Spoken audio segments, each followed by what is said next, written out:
Hello and welcome everyone to another pay-per-view or premium live event, I should say. Watch party in full detail. That's not going right. That's that one that's gone loud for some reason. I'm trying to work out this as I go. Welcome to Hell in a Cell. My name is Tom Colohue and tonight we're going to watch in its entirety from start to finish WWE Hell in a Cell. That includes a pre-show and that includes what is expected to be 2 hours and 45 minutes of actual show. 7 matches. It does have a potential overlap going up to 3 hours, but the WWE have assured us they're looking at 2 hours and 45 minutes for the length of this show tonight. I am Tom Colohue, and over the course of the show today, in addition to the entirety of Hell in a Cell, we will be providing regular updates on the status of Cody Rhodes as I get that news in. Cody Rhodes is currently injured, and if you saw my video earlier today, I did confirm, and this news has been confirmed by WrestleVotes, Fightful, and then Peter Insider in the 2 hours since I published that video, that Cody Rhodes will still be wrestling tonight and is likely to be in the main event inside Hell in a Cell. Any updates on that, you will be the first to know, as you were about this particular injury and what the contingencies are in place for it. We are also going to briefly discuss rumours of The Fiend returning, quick spoiler, he ain't there, and talk about John Cena potentially returning this month. That was first reported, I think, 2 months ago. So we're going to wait and see if he actually does return as is. He is not expected at the moment, but it is, after all, John Cena month, and I do believe we are more likely to see John Cena than The Fiend Bray Wyatt. Welcome everyone.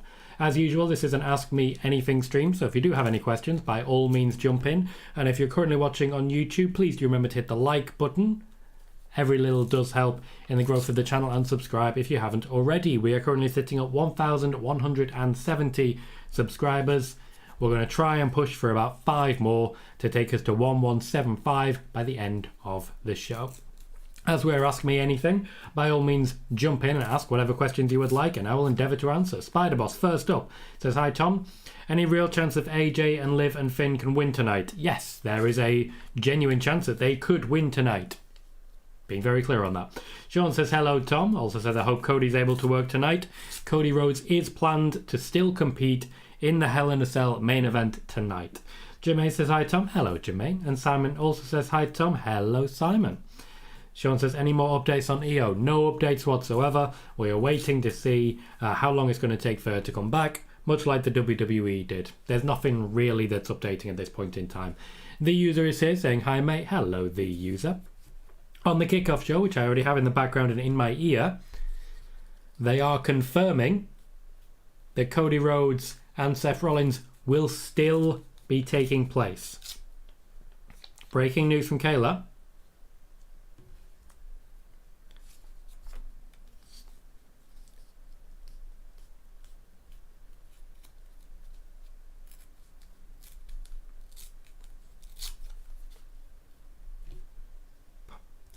Partially torn pectoral.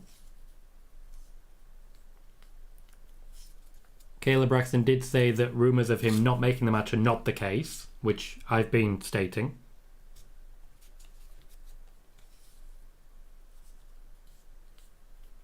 And Rhodes will indeed still be wrestling and still be competing. Kayla Braxton there clearly under instruction to try and make sure the rumours do not continue. Of course, rumours from trustworthy sources have been very clear that we are still going to have the wrestling, as it were. Simon, we definitely do have sound. I can see the thing going by. Is anyone else not hearing anything?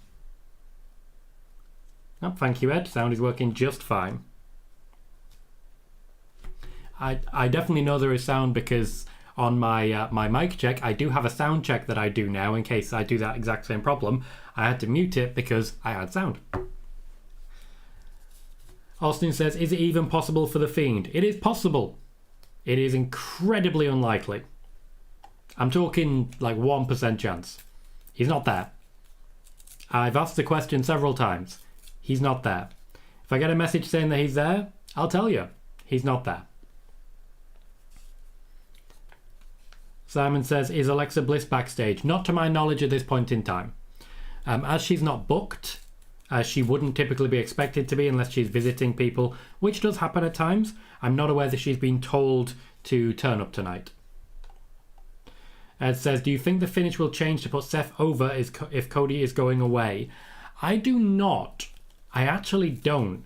Primarily because it is Cody Rhodes, and the plan for Cody is to push him as far and as strong as they possibly can as the top guy. So even though a pectoral muscle tear would result in a break until around Royal Rumble time, they would still continue the push. Now, they did say a partial pectoral tear, which could mean that he returns a little bit sooner, but I wouldn't guarantee it. There are fears that this is going to need surgery, and the WWE seemingly have just confirmed that at least a small surgery will be required. Bailey says, hello Tom, what do you see as the contingency plan if Cody can't go a long time during the match? The contingency there would actually be for him to spend a lot of time on his back, basically. Cody would be protected by having him work from underneath, spend a lot of time selling, a lot of time laying on the ground, getting hit by chairs and the like. The plan essentially would be to avoid doing much in the way of lifting from Cody, because if he doesn't have to do much lifting, his muscles aren't affected and required all that much. Instead, he will still be in a tremendous amount of pain, but he will still be able to put on a good match. Sean says, do you think they could make Hell in a Cell first so Cody doesn't get further injured? They could. I don't believe they will. I absolutely do not believe they will. I was told it's going to be the main event. The user says, does this mean no Cody at Clash at the Castle? Possibly, yes. That is very much a possibility.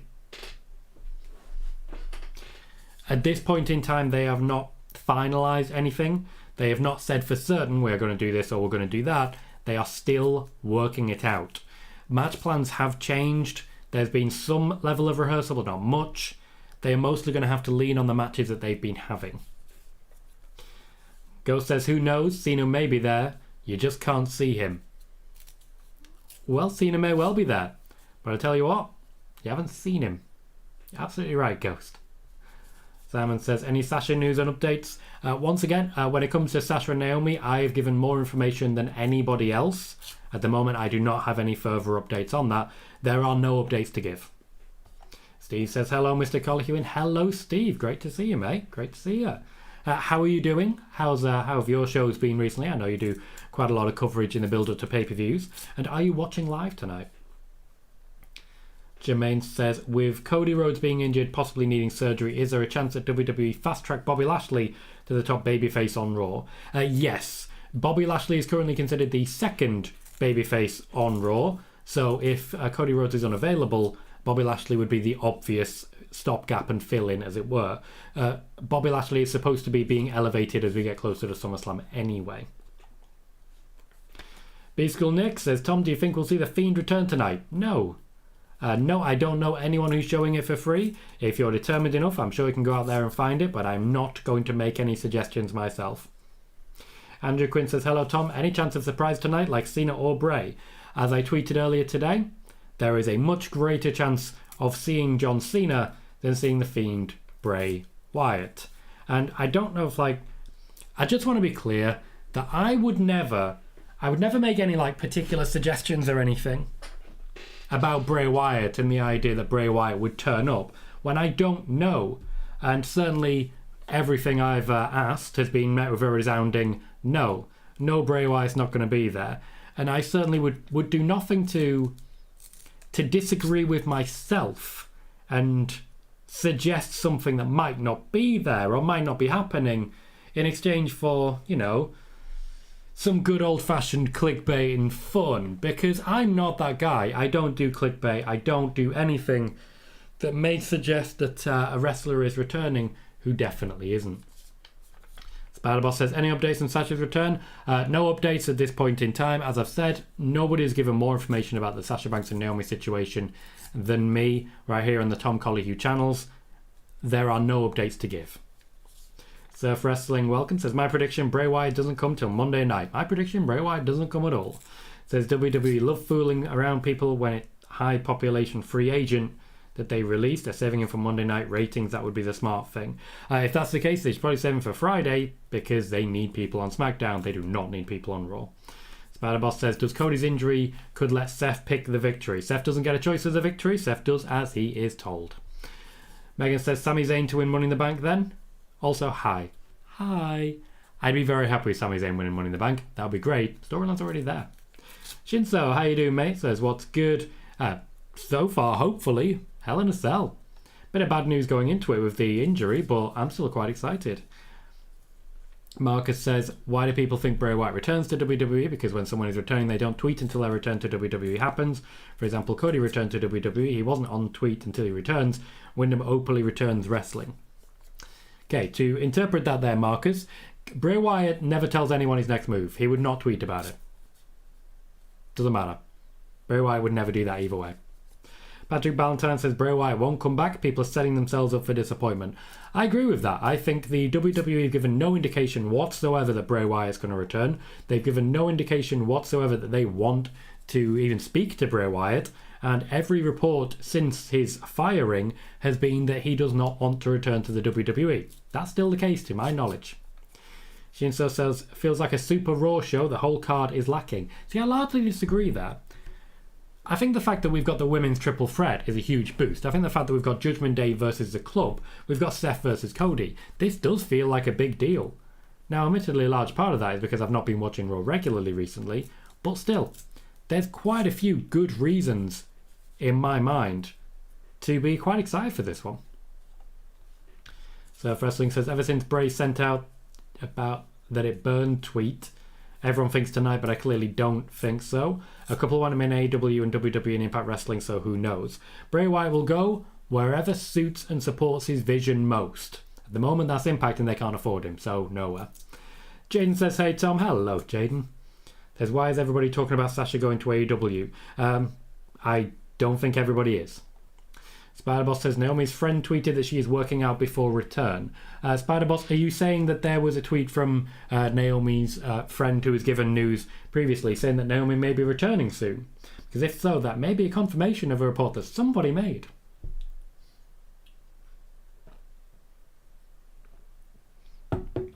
It is indeed Pride Month, Bennett.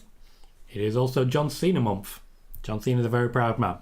I'm going to a Pride festival this time next week. Well, not this time next week. This is way too late. But on Saturday next week in Blackpool, and I'm very excited for it. Shinso is excited for the idea of Sami Zayn winning Money in the Bank. Oh, it would be fun though. And Surf Wrestling says Bray Wyatt is debuting at AEW in 3 weeks before Forbidden Door. He's not doing that either. Sean says the cell is down over the ring. Interesting. I think that's mostly just to market. I don't think we're going to be opening of a Hell in a Cell match. Simon, what are you referring to when you say because of her current contract situation? What are you referring to there? Could you clarify? Sai, how you doing, mate? Says, hi, Tom and all. Hope you're all well. This card has my attention, especially the mixed tag, so I'm going to attempt to watch live at 1 a.m. Heaven help anyone who works with me tomorrow. Oh, mate. Oh, mate. You're taking a risk here. You really are. But this is the show to do it. It is currently slotted in for 2 hours and 45 minutes. So we might all be in bed by 4 a.m. Fingers crossed. Fingers crossed. For anyone who doesn't know, Sai, by the way, created the overlay that you're seeing right now, and in fact the gaming overlay from earlier on today. We do continue to have gaming streams from Last of Us Part 2 on Sundays. They are at 1 p.m. UK time, that is 8 a.m. Eastern time in the US. We are currently still playing through Last of Us Part 2 and having a great time. So if that's of interest to you, check out Colohue Gaming or just stick with us on Twitch, which is twitch.tv/Tom Colohue. Shinso says, I hope this is 3 hours and under. The WWE have expressly stated that it is going to be. The question really is just whether or not we trust them. Sean says, I'd rather a face win the briefcase like AJ or Finn. You say that, but I also think it'd be great fun if someone like Damian Priest won it. That said, they will be challenging Roman Reigns, so it needs to be someone who we really want to see challenge Roman Reigns. Bobby Lashley for me. Bobby Lashley. So I said I have Riddle for Money in the Bank. I don't think Riddle's going to be in Money in the Bank. I think he's popular enough now that they have to take him out of it. Shane still says, I think Finn is done as a major player, honestly. Me too. To be completely blunt, me too. I don't think Finn Balor has been taken seriously by the WWE since his first week there. Like, they gave him the championship, and then he picked up the injury, and it's been downhill since. Steve says, I'm doing well, thank you. We'll at least watch some of the show live. Depends how late I last. Thanks, been a busy week of content of all the shows we've had recently. I completely get you. It's been a crazy time to be a wrestling fan, as you know. I believe that you actually cover more wrestling shows than I do, so I've got to give you immense credit for that.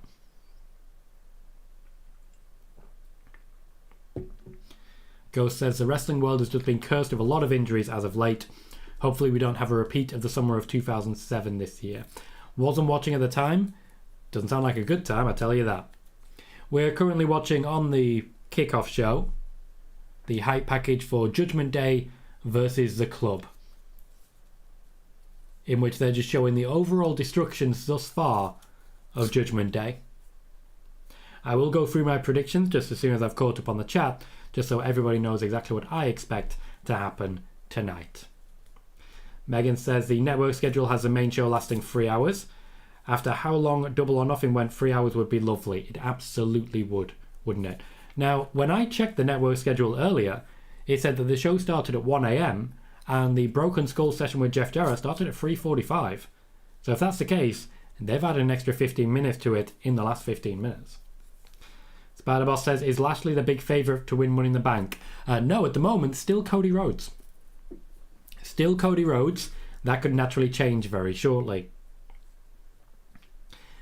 Before we continue, just quickly, if you're currently watching on Twitch, please do consider hitting the follow button. It's the little purple button in the love heart. Following is absolutely free, and it means you get a notification every time we go live with spoiler warning, news shows, or in fact, watch-alongs like this one. If you're watching on YouTube, please also consider hitting the like button. Every thumbs up makes a massive difference. We have 24 people watching right now and only the 11 likes. So please do consider hitting that thumbs up. It immediately boosts the viewership and gives me a chance of going a little bit more full-time, earning a little bit more money without asking anybody to take anything out of their pockets for me. So please do consider that and subscribe if you haven't already. Bailey says, Kevin Owens was on the bump for 25 minutes today. First level storytelling in building up this match. How do you see it going tonight? I believe that he's going to lose. I think Kevin Owens is going to get rolled up after 12 minutes by Ezekiel. And he's going to be wounded. He's going to be upset. He's going to be heartbroken. And Ezekiel's going to be standing tall. That's how I think it's going to go. As Sai says, and I hope everyone pays attention to this because it's very much worth considering, always happy to step in if anyone needs some graphics done. I'm looking at you, Megan. I'm looking at you, Ed. If there's any particular graphics you'd like designing, Sai's an expert at it. And if you look at the gaming one that I've put together, that works perfectly as well. Simon says, AEW is absolutely smoked, cooked right now on the men's side of things. Bryan, Punk, Cole, Hardy, Scorpio Sky, Sting, all injured. Fair, but also they still have a lot of people, like a lot of people available. Just a huge amount of people that they can call on and elevate. Patrick said, it's my birthday today. Happy birthday, Patrick. June 6th. Maybe June 5th in other places. It will still be June 5th in many other places, but it's June 6th right now in the UK. So, happy birthday, Patrick. Spider-Boss says, do you see Kaylee Ray / Alba Fry getting called up to the main roster? Yes, I do. I would have thought it would have already happened, but so far, nothing much. Simon says, your thoughts on the Punk, Tanahashi, Mox, Battle Royal, Hiroki Goto, AW Interim World Heavyweight Title Championship situation. I think it is kind of ridiculous that they didn't just take the championship off him, and ultimately none of it really matters, given that it's only an interim championship. So they've heavily devalued everything that happens until CM Punk returns. Deezer says, any news on Moxley's contract? Not a thing. Not a thing. I'd imagine one of the reasons he's the number one contender at the moment is because he may well end up with the championship if he signs on the dotted line. Kervin, welcome, says, why did WWE continue to move Lacey Evans? Panic. It's pure panic. They moved her over to Raw when they felt confident they had enough women on SmackDown, then they lost more women on SmackDown and brought her back. Spider-Boss says, does Roman still want to face Riddle? Yes, he does, and he is still working to make that happen. Shinso says, I would like Volta versus Roman, but he's getting the IC first. He is, and I think that's the right move. Bobby Lashley got the United States Championship and was made into an absolutely huge deal and made the championship a huge deal. It's dropped considerably since, but it started well, and I feel if Volta can get that push, he'll have everything he needs. Megan says, why is the IC title match not on this show? I'm not entirely sure. Genuinely not. I think they're just trying to give Ricochet a longer championship reign.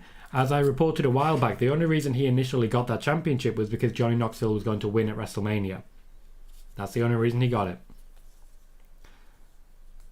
Patrick says, I don't even watch NXT 2.0, so I paid no attention in your house. I have not watched it either. As I've mentioned, I'm still a little bit under the weather. Tiny Arms was a bit under the weather yesterday as well, so last night I just sort of looked after her. Steve says, thoughts on the red cell we've had in recent years compared to the original one? I actually quite like it. I don't mind the red cell.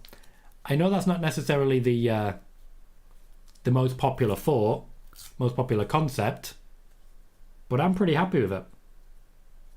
I think it adds a new element to it, particularly when you don't get blood and the like. We have a Cody Rhodes vignette, which includes a lot of working out. Awkward considering what happened since.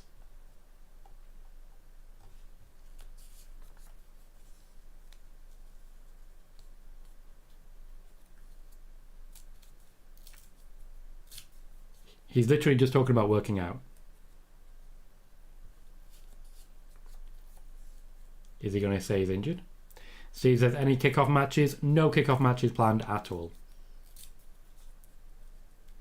Shinso says, I think it's going to be a SmackDown title match. I don't believe so. I don't know what you mean. Sai says, I'm amazed Edge hasn't tweeted a picture of Bray Wyatt yet. Yeah, me too. People start talking and Edge starts tweeting.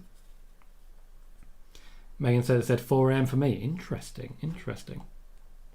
Simon says, Sasha's current contract situation. Alright, I'm still not entirely sure what you're saying there. Megan says, I wonder if the teams in the mixed tag match will have coordinating gear. I really hope so. Oh, the racist troll's back. Guys, the racist troll is back on YouTube. Oh, bless him. So here's the thing, and this is bless you, one of my favourite ridiculous people. So there is a racist troll who pops up in my YouTube feed every now and then. It's all a bit ridiculous. They will call me a liar, which is always ridiculous because it tends to be they come in on days when I've been proven correct. Such as today when I reported about the Cody Rhodes injury and the fact that he still planned to compete. And then half an hour later it was confirmed by WrestleVotes, an hour after that it was confirmed by Fightful, an hour after that it was confirmed by PW Insider, everything that I had said. And if anyone did start to believe them, this racist troll would then jump in accusing me of covering up a murder of name redacted. I don't know how much power you think I have, but I'm worried about you. Like, genuinely quite scared. Spider-Boss says, when will Roman defend the world title? Eventually. Money in the Bank is when he's first planned or booked in at the moment to defend. Larry Bonga says, hello, is it all over yet? Not quite yet, mate. Not quite yet. Just starting out. Amo says, is it true that Cody is injured? It is. I posted a video on this a little while ago with all the information that I have on this, but Cody Rhodes is currently carrying an injury. He is planning to compete but may still require surgery, so he's planning to compete working injured in a way that may make it a hell of a lot worse. Larry wishes you a happy birthday as well, Patrick. I know it's Gunter, but I'm still going to say Volta. Hey Wiggly, how you doing, mate? Spider-Boss says, can we see the role models back in WWE after Hell in a Cell? Yes, we also might not. It is a possibility that at some point we will see those two wrestlers in the WWE after the event that we are currently at. It says, In Your House was a fun show, but didn't love the ending. Okay, I've not caught up on it yet. I'll need to do that to find out what you're talking about. Larry says, have they announced any cell matches for tomorrow or Friday? No. No, just the one cell match. Just the one. Spider-Boss says, my favourite Hell in a Cell match still being Sasha versus Bayley of 2020. For me, it is still the original between The Undertaker and Shawn Michaels. Sid is asking, did he tear his pec during a vignette? Very possibly. We just saw a vignette about working out, so that's apparently when the injury happened. Oh, Megan says, I'm sitting over a hot water bottle on my neck because I've somehow buggered it. Can't turn my head to the left right now. So anyone else not feeling 100% has my well wishes. My well wishes go to you as well. Shinso is sending good vibes as well. Appreciate that, Shinso. We'll look out for each other a little bit. Spider-Boss says, my friends go crazy every time Edge posts a picture of anyone. Yeah, he's just trolling people. He is just trolling people. That's all he's doing. And it's working. Hector says, with Cody actually injured, what are the chances he actually wins tonight, or do you believe he'll still pick up the W? I still believe that he will pick up the W. Shinso also agrees that Rollins will go 0-3 tonight. Shinso says him and Becky need a break, go be with your baby. I don't think they necessarily need it, but I don't necessarily know if they want it or not. I don't know how limited date their contracts may be. I know that Becky Lynch signed a new one fairly recently. It wouldn't surprise me if she has a Roman deal. Spider-Boss says, is it me or most of the baby faces will pick up the win tonight? Depends what you mean by baby faces, but I think it's weighted a little more in their favour. Not the worst thing. Bailey says a Twitter message from WWE was frank on Cody's injury. While weight training in preparation, the tendon tore completely off the bone. That is not a partial tear. That is a full-on tear. Hello, Nemesis Paradox. Thank you very kindly for the raid, for bringing yourself and a party of 5 to join the crew here. I believe you've been playing Lego Star Wars. I did pop in a little earlier and watch you talking about some audio issues that you were having. I hope you had fun. Welcome to the show. Are you guys excited for Hell in a Cell tonight? 10foot says, Tom, what's your favourite women's match of all time? Probably Last Women Standing between Charlotte and Becky. Megan says, as regards the injury, ow, ow, ow, ow, ow, ow. That sounds horrible. Yeah, it tends to be when the pectoral muscle goes off, it goes completely off. Absolutely completely off. Go says, in short, summer of 07 had a lot of big superstars, Edge, Booker T, Umaga, etc.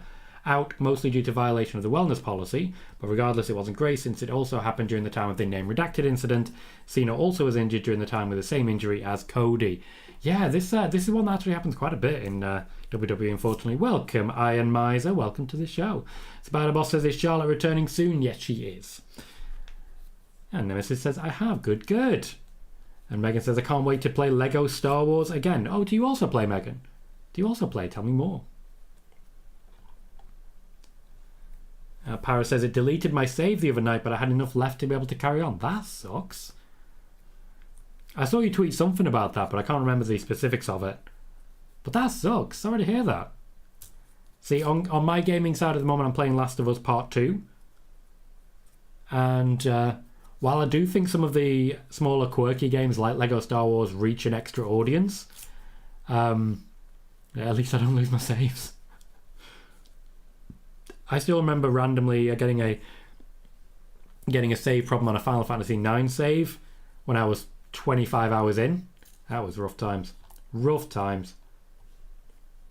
Devon says, any news on Sasha and Naomi? As I mentioned earlier, nobody has shared more news on the Sasha and Naomi situation than myself, and at the moment there is no further news to have. Kevin, welcome, says, will you be showing the pay-per-view or doing a running commentary? I will be doing a running commentary. This is live reactions, analysis, and up-to-date news on the Cody Rhodes injury, potential returns for people who've been mentioned, such as Bray Wyatt, John Cena, and just a good old-fashioned hangout. I will not be showing the pay-per-view. Barra says, and the sound kept cutting out, but I fixed that by reducing FPS. See, I'm still not high definition. Even though I've made a lot of updates and a lot of increases, I'm still not high definition because it just can't handle it. It's why it's quite helpful at times when I'm watching on WWE Network, because I can watch on the PS4, on the TV, and not worry about the whole thing breaking like BT Sport does. There's some good stuff. Nothing likes to work. Hector says, if Cody is shelved, any chances he could stick around and do other things like commentary, considering his momentum is sky high currently? Very unlikely. After all, there was a quite strong push to get Bayley on commentary when she was injured. She has not been back at all since. Spider-Boss says, I put my money on Cody versus Seth delivering tonight. I think they will. I think Cody will push through and deliver a match. I don't know if this will be the best match they could possibly put on, and I'm willing to forgive them for that. I'm willing to forgive them if the match ends up being a squash. I'm willing to forgive them because the actual muscle came off the bone. There's only so much you can do in those circumstances. Moxie is here saying acknowledge me. You do one. Of currently 47. Spider-Boss says, is Ronda's match on the Hell in a Cell match card? It is not. It looks like Ronda's match will be at Money in the Bank and that Bianca will sit that one out. It looks like they are alternating women's championship matches on pay-per-views at the moment as we build towards SummerSlam when they will both be featuring. Megan says, as regards Lego Star Wars, I haven't played the new one yet due to being very skint, but I really want to. Looking to add Lego Lord of the Rings to the rotation, maybe when I finish Mass Effect. Lego has a real strong reach, a real powerful connection with basically everyone who watches anything that's featured on it. I mean, I really enjoyed the Lego movie. Everything is indeed awesome. And sometimes I drop in, even earlier with Para, I dropped in and I just sort of watched for a moment like, what on earth is happening here? It really did reinvigorate Lego for the better. Moxie says, Tom, do you see The Fiend returning today? No. No, I do not. No, I do not. And just once more, I know a lot of people clickbait it and they tease it, and even if they know for certain that he won't come, they might tease the idea that Bray Wyatt may feature in some way, or tease that by some different manner. I'm not that person. I absolutely would not do anything that would suggest that Bray Wyatt would turn up if I don't believe he's going to turn up. 10foot says, if Charlotte and Becky is your favourite, where do you rank Sasha and Bayley match? Which one? The NXT one? Haven't seen it. Genuinely haven't seen it. Heard great things. The one in Hell in a Cell was alright. It was okay. Sid said, I had 40 plus hours into my Final Fantasy VII game when the save game corrupted. Guess that's my fault for using an emulator and not original hardware. To be fair, even the original hardware wasn't the most reliable. 40 plus hours. That's the lost art of gaming right there. I do think when games like Dark Souls and Elden Ring came in, it was like, okay, you have to actually manually save, and you lose a lot when you take a loss and so on and so forth, and you don't get told, okay, your objective's over there and so on. A lot of people weren't ready for it, but they got a lesson very quickly on what gaming used to be. We currently have 29 people watching on YouTube. Please do consider hitting the like button, because right now we only have 16. The more we get, the more viewers we get, the more chance we have of growing. And we are currently trying to get 5 more subscribers. Just 5 more subscribers to take us up to 1175. 1175. Sean says, I've seen many say they want Roxanne to use her contract from winning the breakout tournament if she wins on the tag team titles. I think that would be a waste for her. Roxanne should go after Mandy. I completely agree. I think it would be a complete waste for her to go after a tag team championship when she's not in a tag team. Sean says, will Cody still win? No idea. No idea. I am predicting that Cody Rhodes will win. But I absolutely will not say 100% who is going to win any matches tonight. Para says it's not hard drive saves, it's cloud saves only, which is annoying. It's put my personal save to 13, which was at 47, but the one I played on stream down to 2 from 14. However, I've managed to make something from it. Good. As long as you can make it fun, that's all that really matters. And I think in many ways, what goes wrong helps connect you with the people watching. I had a bad stream today. Not as in the stream itself was bad. I was bad. I was terrible. I could literally watch my chat getting frustrated because I was so bad. But at the same time, a lot of people were just laughing at me. And that's kind of what streaming is. Just a collection of people combining and sharing the fun of laughing in your face. I feel it. Simon says, Naomi's friend on Twitter says she's working out for her upcoming return, so Sasha will be as well, most definitely. The person in question has been vetted thoroughly by myself and others, and does know their stuff. I did report that there has been conversations with representatives, and that Sasha and Naomi are expected to return in time, just before Money in the Bank. Larry says commentary isn't an easy thing to do well. Most wrestlers, even those who are great at promos, struggle on commentary. The Miz is one of the best promos in the world, and he still struggled on commentary. It's not just that you're cutting a promo, it's that you've got to listen to Vince shouting at you at the same time.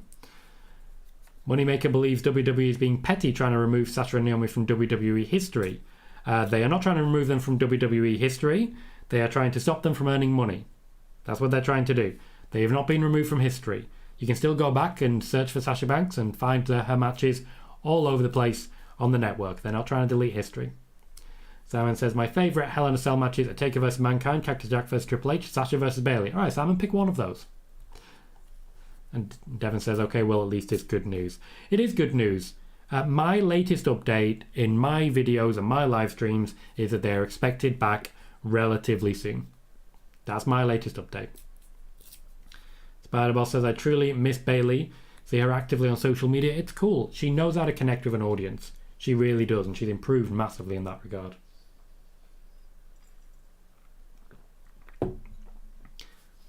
Patrick Ballantyne says, I love video games. Good to know, good to know. You may be interested in Colohue Gaming, and in fact now it seems a perfect time to drop in and grab a link to that. So bear with me just 1 second while I pop over to the Colohue Gaming side and send a link forward. So the Colohue Gaming channel, it's just been launched. We've had 4 shows so far. The plan is that I will put together each recording, break it down and make it into maybe a 2 or 3 part video of my journey through the game, as it were. But for now, we have plenty of live streams and live stream content, and if you'd like to subscribe over there, I'd be very, very grateful. Thank you very much, Ed, for the mod work. I'm very, very grateful for it. And in fact, while I'm here, let's make that change as well. Little subtle change that may make a big difference. Para says, may anyone who pops into my streams ask what's happening here.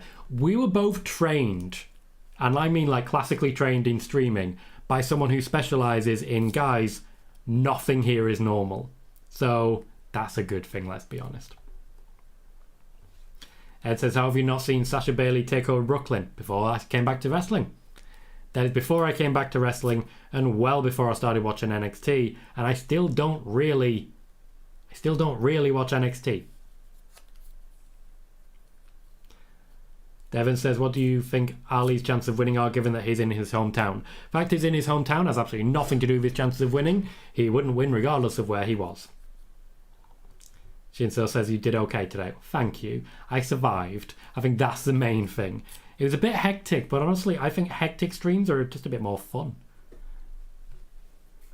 Megan says, I'm afraid that you and Stealth is not a good combo, Tom. That's what I've been saying. That's what I've been saying. I need shotgun shells and I need a bit of rage. That's when I'm at my best. When I'm throwing bombs, when I'm getting other groups to attack each other, and when I've got a shotgun shell. Everything else is boo. Steve says, starting a petition for Tom to do a Bayley versus Sasha watch along from TakeOver Brooklyn. I mean, that could be fun. All right, Steve, you want to start that? Let's see what we can do.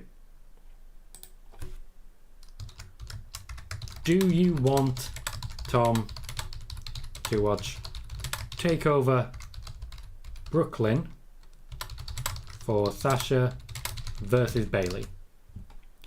Options yes, options no, or options, don't care. I'm asking my community on YouTube what they think I should do. Spider-Boss says, I always wondered why WWE stopped Paige's push after WrestleMania 31. It's back and forth on the concept of her being pushed, as it were. I don't know the exact details, but as far as I can tell, the entire plan was, okay, now it's time to push the 4 horsewomen. So that's what happened. Shinso says, I enjoyed the gaming and chill commentary. That's why I like them. I get a bit frantic at times, but I like to take it slow.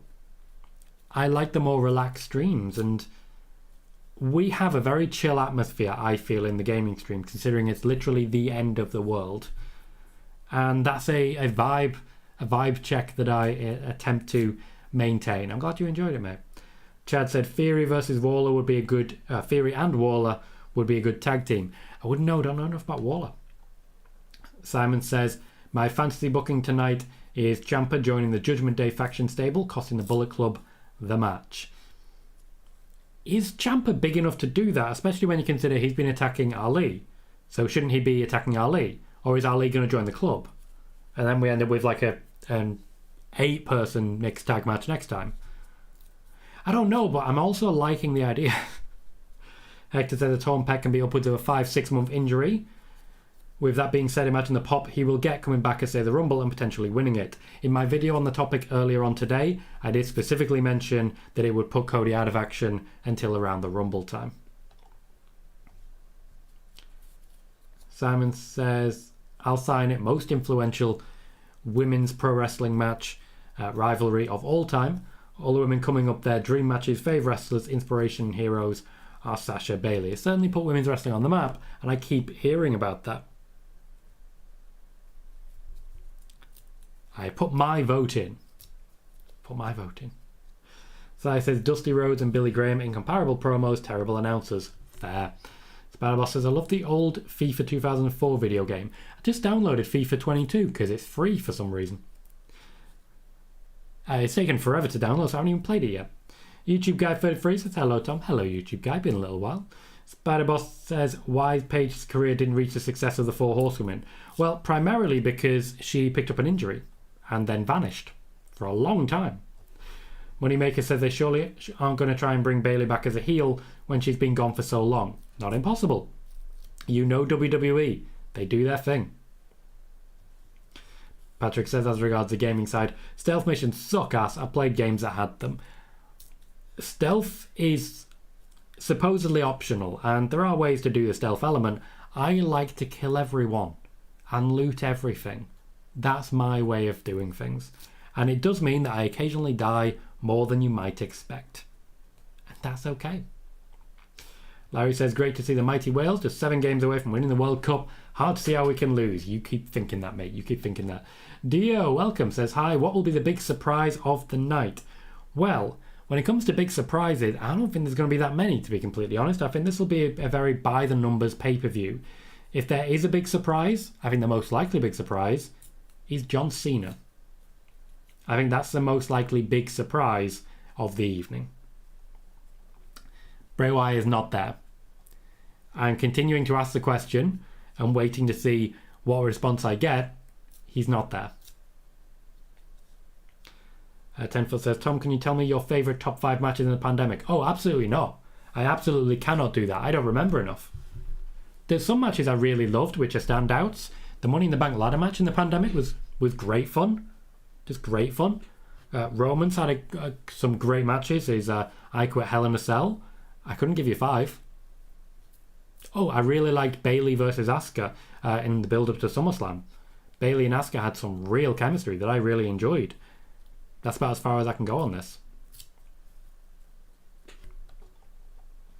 Hector says, I think it's really cool that Cena has been teasing the Theory match on things like TikTok. A win over Cena, regardless of where Cena is in his career, is still a big deal. If you're going to push Theory to the moon, no bigger way than having him go over Cena, which is very fair. Very fair indeed. At the moment, though, with Cody being injured, I think it's more likely we get Seth versus Cena, just as the top level thing for the moment. But we'll see how it goes. It certainly would be more beneficial for Theory, but we'll see how it plays out. Patrick says, I just streamed a game yesterday that had a stealth mission. Yeah, they suck. Spider-Boss says, I'm an Eddie Guerrero fan and became a fan of Sasha after seeing Sasha versus Bayley at TakeOver Brooklyn 2015. Now, I'm just trying to scroll by all of the racism and accusations of covering up a murder that happened a long, long time ago and I have had no connection with. Thank you, Mod Team, for dealing with that. Megan says, stealth is good fun, especially for a sneaky bitch like me. There are times and certain games when I can stealth, but my stealth lasts until I get caught, at which point I immediately go shotgun. Like, immediately go shotgun.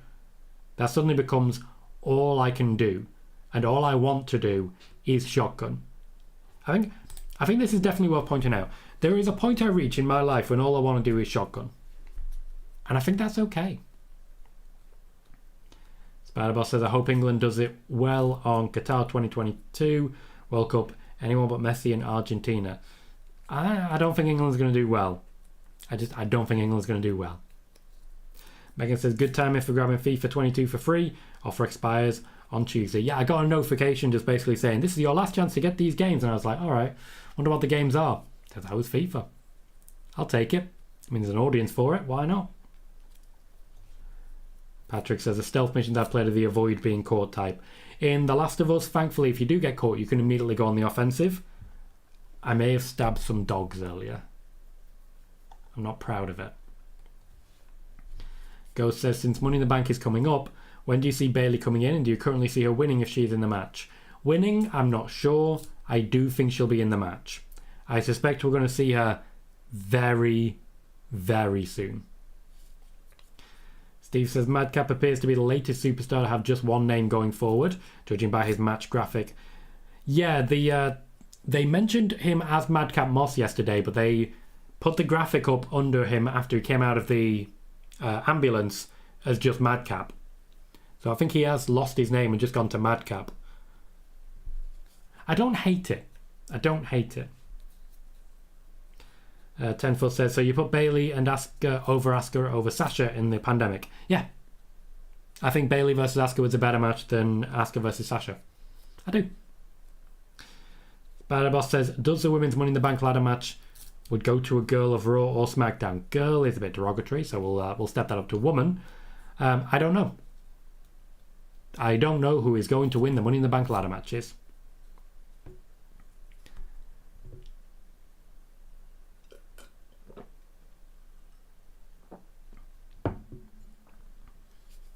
King is trying desperately to fight the corner for Kevin Owens. That Elias is now posing as Ezekiel.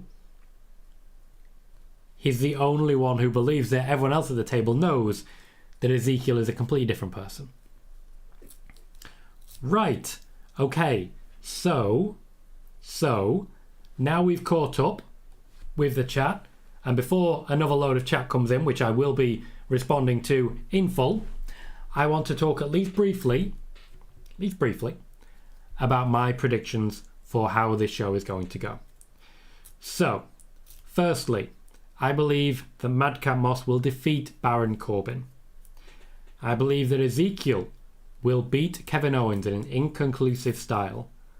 I think that the club will beat Judgment Day, with Liv Morgan pinning Rhea Ripley, extending the feud a little further, but giving the women a little bit of closure. I believe that MVP will pin Bobby Lashley in the handicap match. I believe that Austin Theory will retain, not clean, the United States Championship. I believe that Bianca Belair will retain the Raw Women's Championship by pinning Becky Lynch after Becky is too distracted by Bianca Belair. And I believe that Cody Rhodes will defeat Seth Rollins. Those are my 7 predictions. We will be keeping track over the course of the night. If you would like to share your predictions, now would be the perfect time to do so. Drop them in the chat and we'll see how we go. Steve says, agree with you. I don't have the name change. I don't hate the name change either. Fair enough. And Steve says, I'm going to head out and wish everyone a great night ahead. Enjoy the PLE, and Tom, hope you have a good stream, buddy. Thank you very kindly, Steve. Hope you have a great time. when you do eventually watch it. And I look forward to catching up with you again soon. Megan says, put Wendy Chu in Money in the Bank, cowards. Just let her nap in the corner, it'd be great. It'd be great. Spider Boss says, does Natalia's victory on SmackDown, was it a last minute change? No, that was the plan. That was who it was going to be. Hector says, I can see Hell in a Cell being better than people expect, but I'm excited for the Broken Skull Sessions episode featuring Double J. They're going to address the heat they've had in the past, and I'm here for it. They have had some quite serious heat in the past. They really have. So it'll be interesting to see how that plays out. I see Roman. Things have gone very quiet on the Roman front.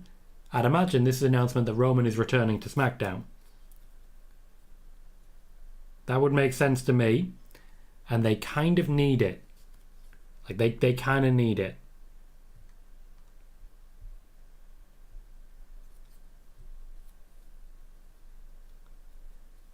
Shinso says, enjoy the show, everyone. Later, Tom. Have a great week. Thank you, Shinso.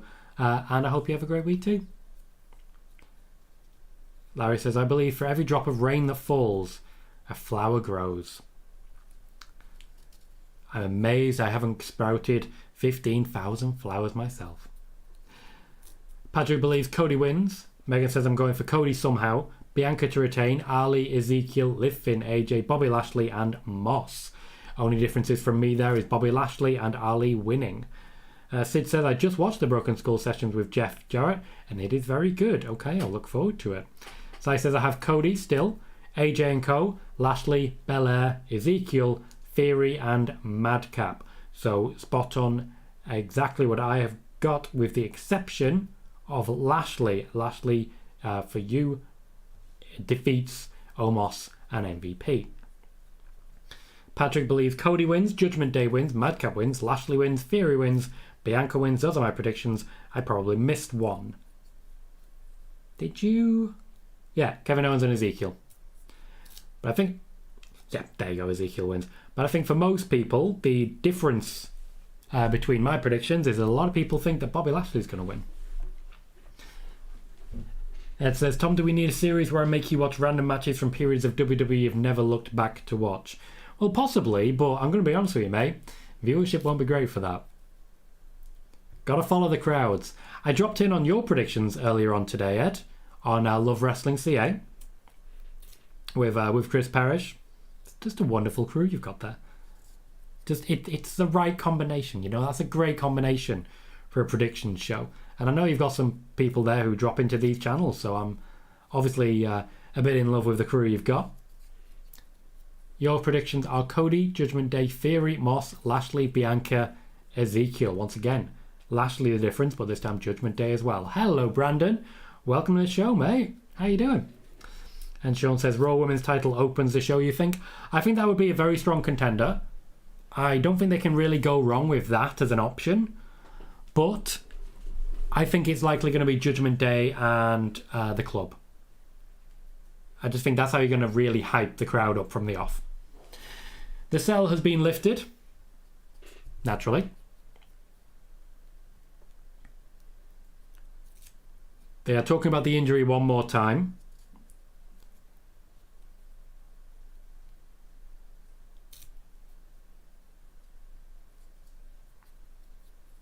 A partially torn right pectoral tendon.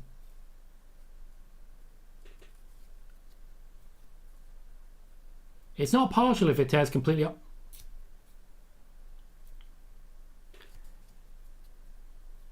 So, Hell in a Cell will be our main event. Cody versus Seth. That will be our main event. And we are about to get our hype package with 5 minutes left until the show begins. Right. I'm going to jump on over to the Twitter side. I've already posted an announcement tweet for the show today. And what I'm going to do is see if there has been any sharing of it yet. Okay, a couple of retweets. I'm just going to retweet it and I'm going to copy a link to it and post that here on Twitch and also here on YouTube. One of the easiest ways to support the channel is to retweet or quote tweet that announcement tweet that lets people know that I'm live, that I'm here, and that they can join us. If you do quote tweet the show, quote tweet the announcement tweet, I will retweet it at some point over the course of the show. In the first hour, we've already had 335 views. We are on 19 likes. Sorry, we are on 20 likes. So every little does help. Every like increases the chances of our growth. Every new subscriber makes a big difference as well. We are trying to get to 1,175 subscribers. That means we just need 5 to get there. Just the 5. That's on YouTube. If you're currently watching on Twitch, please do remember that you can hit follow there and you'll get a notification every time we go live. You can also subscribe free with Amazon Prime, or you can subscribe out of your pocket and make donations there on the Twitch side. Monetization will be returning soon to YouTube. I'm currently setting up formally, and I just want to say this with real pride in my voice, I'm currently setting up formally a limited company in which I will obviously have to run to pay taxes and cover all my expenses with accountants and the like. There will be shares and it will be a publicly traded company that individuals can choose to invest in if they decide to do so.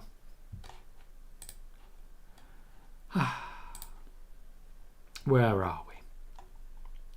So,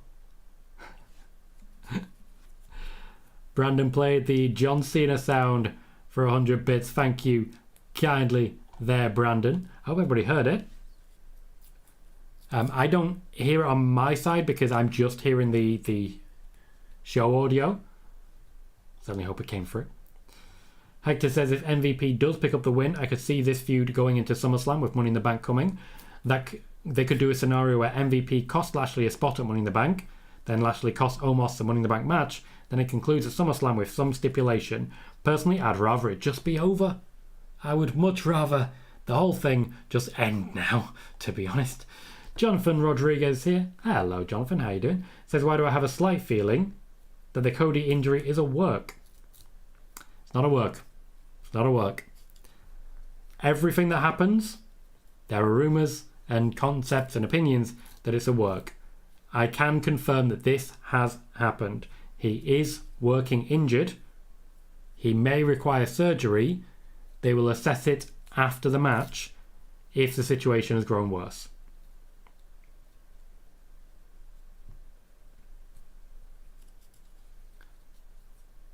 Brandon says, in honour of John Cena month. Absolutely. Jermaine says, the question is not who wins the Ezekiel versus Kevin Owens match. The question is, where did WWE go with both wrestlers after the match? And that is a good question. I had thought that Kevin Owens would be stepping in against Cody next, but that might not be an option.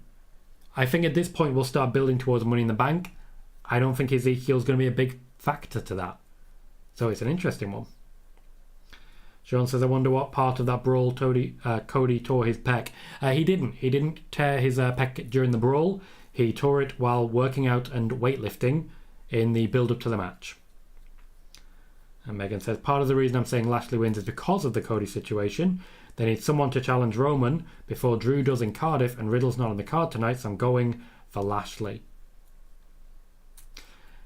Well, I believe Riddle versus Roman will likely happen at Money in the Bank. There is still Randy Orton as an option for SummerSlam. That takes us directly to Drew McIntyre, but we'll have to wait and see how that actually plays out. There are different concepts being played with at the moment. We just have to wait and see what they actually do with it.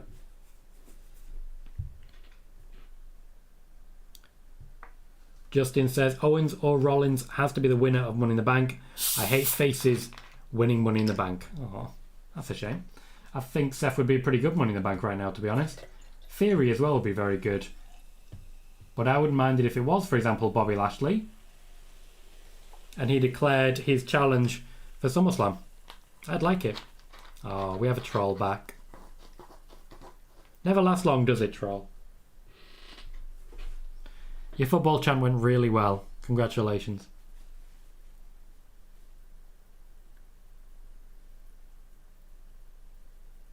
I believe they just announced that we are opening the show with the Women's Championship. Megan says it's more just in case for Bobby, really. Not unfair. Not unfair.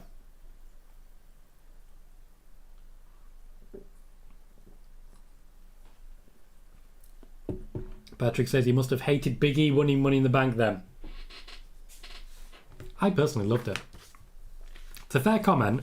I personally thought Big E was a tremendous Money in the Bank briefcase holder. He just popped up at the perfect times and just, I don't know, the way I describe it is just, he turned up, he was a dick, and that's it.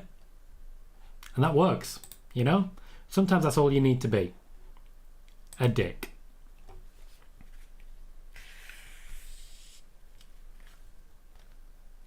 Yes, Hector. I understood why Sean said that. I understood that that's what WWE said. It is not when the injury happened. It is not when the injury happened. The injury happened while working out. Wiggly's excited for Asuka. You've been waiting a long time, mate. You've been waiting a long time. Jonathan says, I want some shenanigans in this match. Maybe some outside interference from a returning Bayley. I'm not sure how that would play out, and I just don't think now is actually the time for that exact situation to occur, as it were. We've just boosted to a new record 70 viewers, and I just want to be very clear at this point. As Dirk says, can you show the match? Legally, I cannot show the match. Legally, right now, I cannot put Hell in a Cell on this show because my YouTube channel would immediately be shut down. Immediately. However, I will be providing up-to-date information on the Cody Rhodes injury and potential returns such as Bray Wyatt and John Cena. We will also be doing live analysis, and we are an Ask Me Anything stream, so you can ask whatever questions you'd like. For example, I'm the person who's been reporting the most information about Sasha Banks and Naomi. I'm the guy who's been reporting their return schedule. So if you have any questions on that, jump in, and I will endeavour to answer as best I can. In the meantime, we are currently still looking to grow as we head into the start of Hell in a Cell. We are trying to reach 1,075 subscribers. We need just a 5 to do that. So click like on the video, ask me questions, and let's enjoy Hell in a Cell. Let's descend to hell. Let's watch hell as it incurs. Justin says the Money in the Bank concept for me is perfect for a heel. Also, when turning heel, Punk on Hardy in 09. Punk's use of that on Jeff Hardy was tremendous and turned him immediately into the biggest heel the company had ever seen. Thank you very much for the follow, John UK01. Thank you kindly. Great to see you. Welcome to the show. Sid says, Ozzy Osbourne is the theme song. That's awesome. Have you heard the rumour that Wardlow's new theme song is War Pigs by Black Sabbath? Hadn't heard the rumour. Very excited by the prospect. Very excited. Kelly Boudot says, can you show the match? Unfortunately, I absolutely cannot do that. Legally, if I do so, my YouTube channel will be shut down. So I'm not able to do so. What I'm doing right now is providing a live watch party and a live watch along with analysis, updates on the Cody Rhodes injury, the potential returns of names such as John Cena, Bray Wyatt, and so on. Now, I understand that we just peaked at 90 viewers on the YouTube side, and quite a lot of you may be looking just for the show, but there is a reason that it's called live stream, results, highlights, and reactions. Results, highlights, and reactions, because that's what we'll be sharing here, the results, the highlights, and the reactions. My name is Tom Colohue. If that's of interest to you and you want to know what's going on, by all means check us out. No worries, Musab. Completely understand. You have a great night too. Of course, I also am very grateful that we just peaked at a brand new level of viewership of 96. Pretty good. Pretty good. Very happy with that. John UK said, I bet someone will make a surprise return. The show does seem like it's going to be lacking in surprises. It really does seem like it's going to be missing a few names. And I'm not one to tease. I'm not one to sit here and say Bray Wyatt's not going to be there and then maybe do something which maybe indicates something different. Maybe, I don't know, some visual cue that hints that Bray Wyatt may be there. Because that would be disingenuous and it would be clickbaity and it would be kind of rude. I wouldn't be that guy. We are kicking off Hell in a Cell with the women's triple threat match for the Raw Women's Championship. Bianca Belair defending against Becky Lynch and also defending against Asuka. Now, the story here, first and foremost... Well, thank you, Musab. First and foremost is the Bianca Belair and Becky Lynch feud that is still very much continuing as we go. However, Becky Lynch has turned most of her attention already to Asuka. So that particular tension will be working against Becky tonight. It will be working against her. My prediction here, Bianca Belair pins Becky Lynch to pick up the win. Justin said, I'm assuming whoever Bianca doesn't pin in this match is who she will face at Money in the Bank. I don't necessarily believe that Bianca Belair will be on the Money in the Bank card this year. My suspicion is that Bianca Belair is defending this pay-per-view. Next pay-per-view, Money in the Bank, will be Ronda Rousey's turn. John UK says, John Cena returns to face Seth. I wouldn't hate it. I absolutely wouldn't hate it. Not at all. Ed says there's zero chance the injuries at work, correct? Not sure anyone's actually brought it up. Someone did bring it up. I can't remember exactly who. I think it may have been Patrick. Asked whether it was possibly a work. It is not a work. It is absolutely not a work. Cody Rhodes is injured. And he's got to be aware of that. He's wrestling the match regardless. He may require surgery. He may be out of action until roughly Royal Rumble time if that surgery goes through. He's working hurt tonight and he is choosing to do so. We're getting a fairly long hype package here.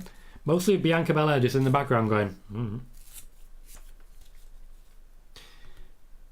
We're currently at 92 viewers on YouTube and we only have 26 likes. So if you are watching right now, please do consider hitting that thumbs up button. It does make a massive difference and really helps the growth of the channel. So please do consider doing that. And I'd be very, very grateful for the continued support. In the meantime, we are still trying to grow the channel and get to a point at which we can go maybe a little bit more full time. So please do consider subscribing as well. We are currently trying to get to 1,175. We need just 5 subscribers to do that. We are right now on a new record of a combined total of 101 viewers. 101 viewers. Thank you, everybody. Demetrio Real says, are you watching Hell in a Cell 2022 right now? I am indeed. It's on my TV right here. We are currently watching the build-up and the hype package for Asuka versus Becky Lynch versus defending champion Bianca Belair. Megan says, this show has started and I have 4 tabs of audio open. Time to let chaos reign. I did just see your tweet. You are crazy and and I'm always glad to hear you, as you know. Oh, thank you, Musa. Thank you kindly. Justin, welcome, says, do you see someone joining Judgment Day tonight or just a win? I actually think they'll lose tonight. My prediction is that the club win tonight with Rhea Ripley being pinned by Liv Morgan. I believe the story right now, while we've got the intensity of the two warring factions, I think the focus right now is on the women's particular feud inside that. That's what I believe is the most likely scenario at the moment. But once again, this is a prediction. This is very much a prediction. Ghost says, yeah, this package is longer than usual. Yeah, it just keeps going. Thank you very much for subscribing to YouTube Chicano. Much appreciated. Thank you very kindly. We're currently at 30 likes, so that's a massive boost that we've had. Thank you, everyone. The show is opening with Becky Lynch, a immediate, loud but mixed response for Becky. People still don't know how they feel about this one. What on earth is she wearing? I think she's wearing a headdress intentionally wrong.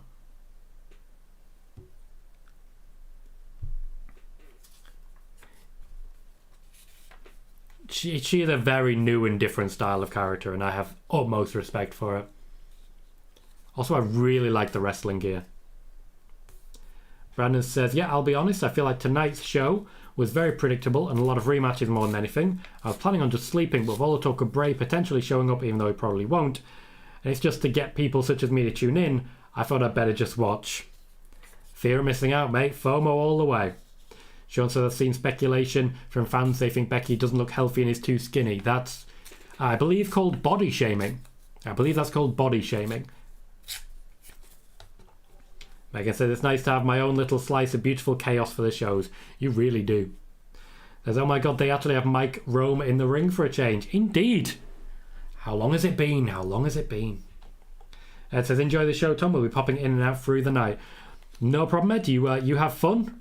Thanks for giving me the heads up, just in case I need to do my own moderating.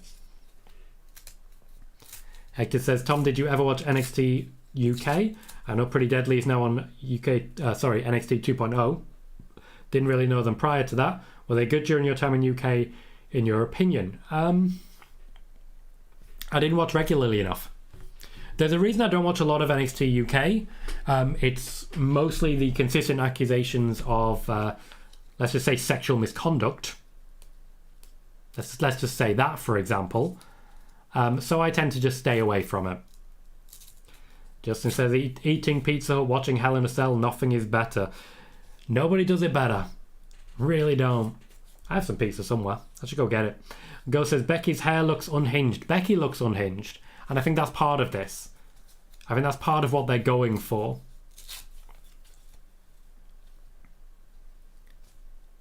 I think they're going for the derailment of character, similar to Kazuchika Okada way back when. So I put you down as a mod. That was me, mate. That was me. Jermaine says, what is Becky wearing? I'm not sure. But she does look furious with Asuka. And I just like that. There's just this extra element of danger right now about her. And it just adds so much.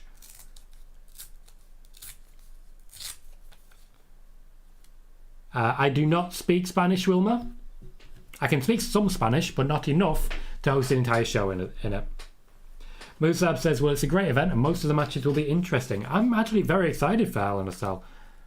I think we're starting off with a great match. We've got quite a few good ones as well with Judgment Day and the Club. The main event, we'll see because Cody's injured, but I'll give him the benefit of the doubt on there. There are a few matches that maybe don't seem so exciting from the off. We've already seen Madcap versus Corbin, for example. Bobby Lashley versus Omos and MVP isn't catching the most attention, but they're sandwiched between some really intense moments. So I'm there for it. Sid suggests Blade Runner Becky, which I like the idea of. So I said, I'm still on it. You are indeed. Mate, I chose you for a reason. But like I say, you don't have to you don't have to use it per se. Like, for example, Megan is a mod on the Twitch side, and I'm very happy with what Megan does on the Twitch side. Megan says the hair and makeup is giving me Black Swan meets Mad Max vibes. The Mad Max element is something that she's been working on for a while, and she's perfected. Absolutely perfected. Patrick says I miss heel Asuka, aka Kabuki Warriors Asuka. She was great. There is still an element to that. I miss Kyrie, I'll say that. Even just, rolling the parasol was beautiful. Justin says, I'm assuming Belair versus Ripley at SummerSlam for Raw title and Rousey versus Baszler for SmackDown, but have Bayley returned to fight Becky at SummerSlam? Draft is in September, October anyway. I do believe we're likely to get Rousey versus Charlotte again at SummerSlam. That said, for Bianca Belair, I think we're more likely to get Alexa Bliss. A very loud EST chant. Speedy Game says, when does it start? Started 15 minutes ago, man. Started 15 minutes ago. We're about to ring the bell for the first match. It's only taken 15 minutes. It is Bianca Belair defending against Becky Lynch and Asuka. And Becky Lynch only has eyes for Asuka. She's not really focused on Bianca Belair. This is going to cost her. Hey KJ, how you doing, mate? Says, what's up, Tom and chat? Welcome, KJ.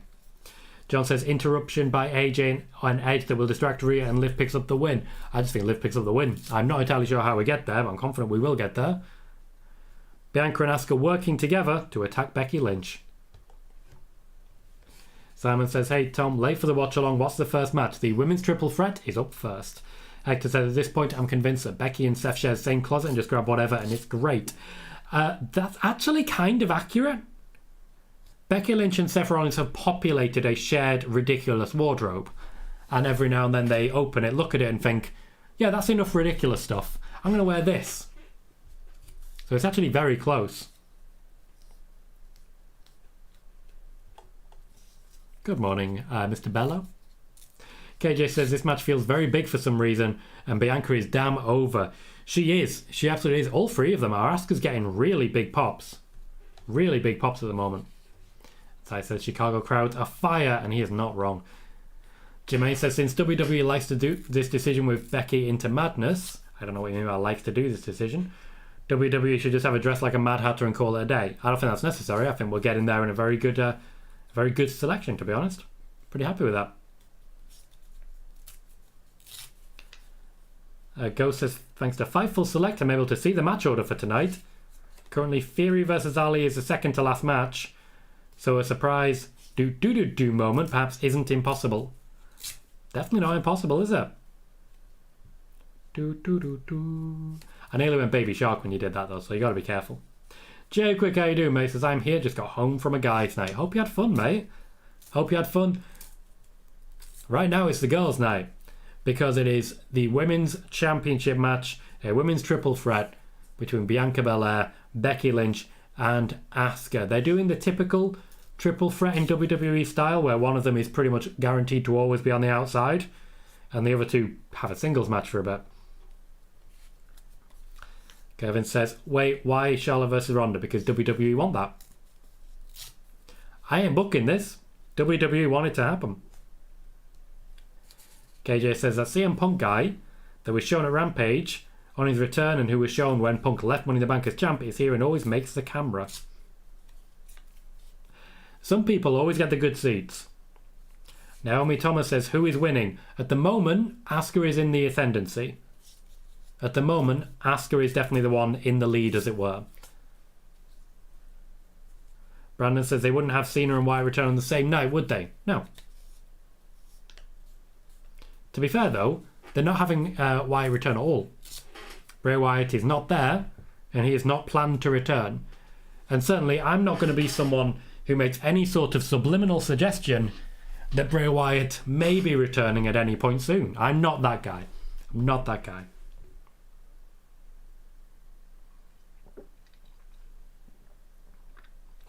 Bianca Belair's making some distance, but we're getting some pretty serious tempo and some pretty serious pace on this match. It's a pretty constant rotation between the third person on the outside as well. Rotation was the right word in the end there. Justin says, I would love Alexa versus Bianca if we get heel Alexa. We would not. Alexa would be a face. Key Rebel says, hey Tom, hope everything is blessed. I can't see Hell in a Cell here in Jamaica, but I can enjoy your watch along. Thanks. Keep on educating the masses. Thank you kindly, Key Rebel. That's a lovely thing to say. And, is that natural selection? That was a natural selection. And thank you as always for choosing us for your watch party needs. Musab says you got to expect some surprising results. Maybe the WWE Championships will trade hands. Definitely not tonight. The WWE Championships are not on the line. But certainly when it comes to the United States Championship, that's on the line. There are, I believe, just 2 championships on the line tonight, though they may sneak something in for the 24/7 Championship. KJ says, who said Ivy will return tonight? No one. No one that has any sort of reliable background in it. KJ said, I'd rather not see The Fiend. They can't get it right with him. And I don't think he wants to come back on that basis. Okay, I do apologise, guys. I'm going to need to spray myself. For those who don't know, I have a bit of a sore throat and I'm a bit under the weather. I'm just trying to keep myself going.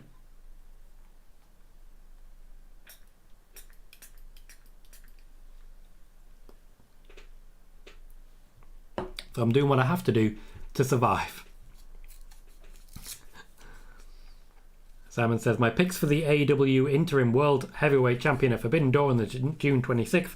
Obvious one, Moxley, Miro, Eddie Kingston, Darby Allin, Y2J. Okay, to be clear though, at Forbidden Door there will just be one of them. So I said Becky with the Ronda Panda Eyes makeup. They may be using the same makeup artist nowadays. Ronda has made her a bit more available. Becky with the leg drop. Good rotation there. Megan says, yep, only 2 title matches tonight. This and the US title, indeed. Neither of the top titles defended on pay-per-view. For the second time in a row. Brandon says, no Veer coming tonight. Veer is not coming tonight that I know of. Now, I've got to be honest. Veer may be coming right now. And we just don't know. But that's okay. Given that particular circumstance, I'd rather not know. I think you get why. KJ suggesting the hairstyle of Chucky might be what Becky is going for. Not a bad show.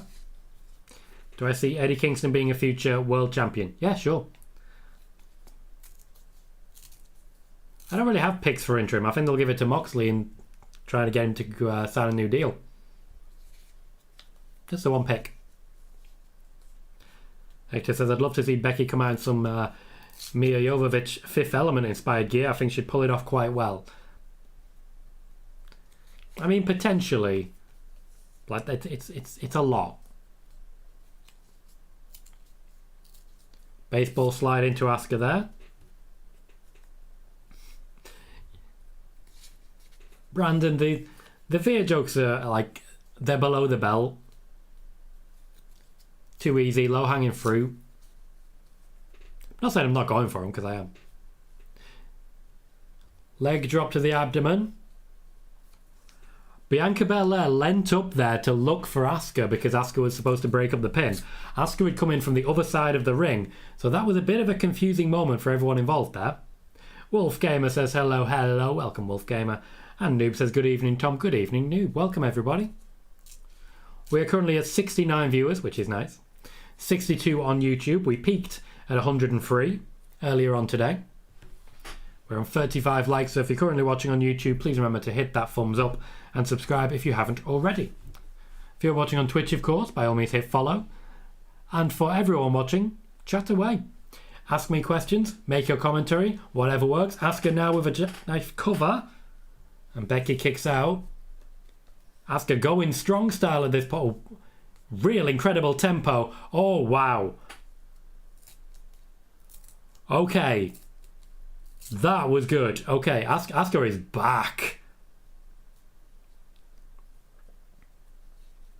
Goes for the cover but cannot pin Becky Lynch.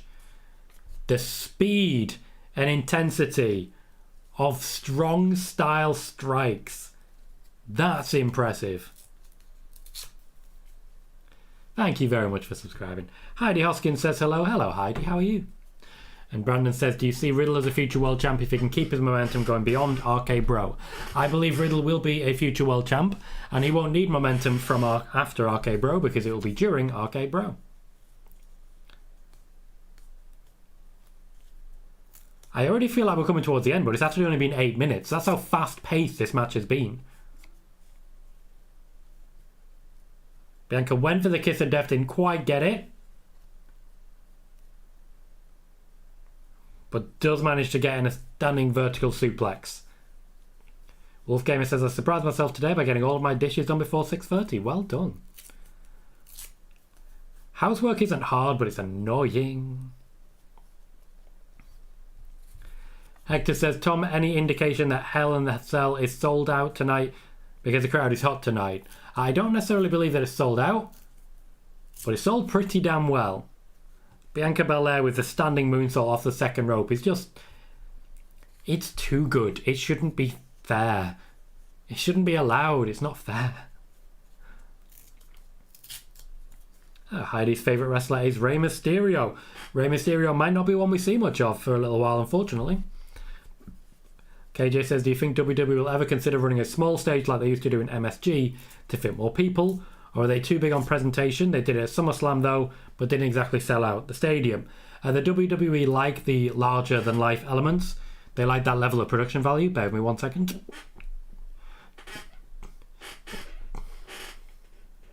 Pardon me. But we're waiting to see what actually happens in that regard. I don't believe for a second that they will go smaller. I think, if anything, they're just going to go bigger. Keir says, you think The Fiend will show up tonight? No. No, I do not. And Megan says, anything for sure, Tom? Not really. Not really. Thank you, Keir. A strong, this is awesome chant from the crowd. The pace of this match has been absolutely incredible. Megan says, this is fun, and indeed it is. Bianca rolls out Asuka and goes for Becky Lynch. You don't want to take your eyes off Asuka. Lifting Becky to the top rope. And KJ says, soon the wrestling mat will be an LED board. Did you watch WrestleMania 34? Bray Wyatt versus Randy Orton? That's exactly what it was. I think it was 34. 33. Tower of Doom spot? Wolfgamer says, I think it definitely surprised the hell out of my co-worker when I told them I had the dishes ready to go through the sanitizing machine, looked at the clock, and it just hit 6:30. Well, you'd be very happy about that. Hassan Terrell says hi there. Hello, Hassan. And Sai says, WrestleTix had 98% sold out on Saturday. I think we can be confident then that they've sold out, or at least they've got the place full, because even if they didn't sell out, they would still have handed out the last of the tickets for free to make sure it looked full.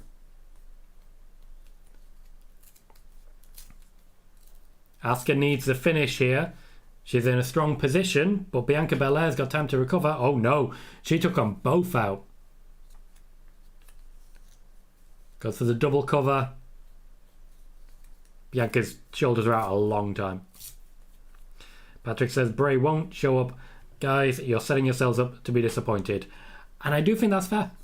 Asuka's going for an ankle lock. Asuka now going for a double ankle lock, which is apparently something that you can do. Fair enough. Noob says, I like Asuka, but this version of Asuka doesn't fit with the face dynamic. Disagree. The crowd love her. She's also delivering in every possible capacity. I don't understand how you think this doesn't work. KJ says, I'm sorry, but Bianca is strong as hell and built more than some men. Yeah, she's buff. Women can indeed be buff. Brandon says, code breakers all around. James says, hey all, welcome James. And KJ says, Asuka reminded us how damn good she is. I don't think I've ever seen her this intense. I have no complaints.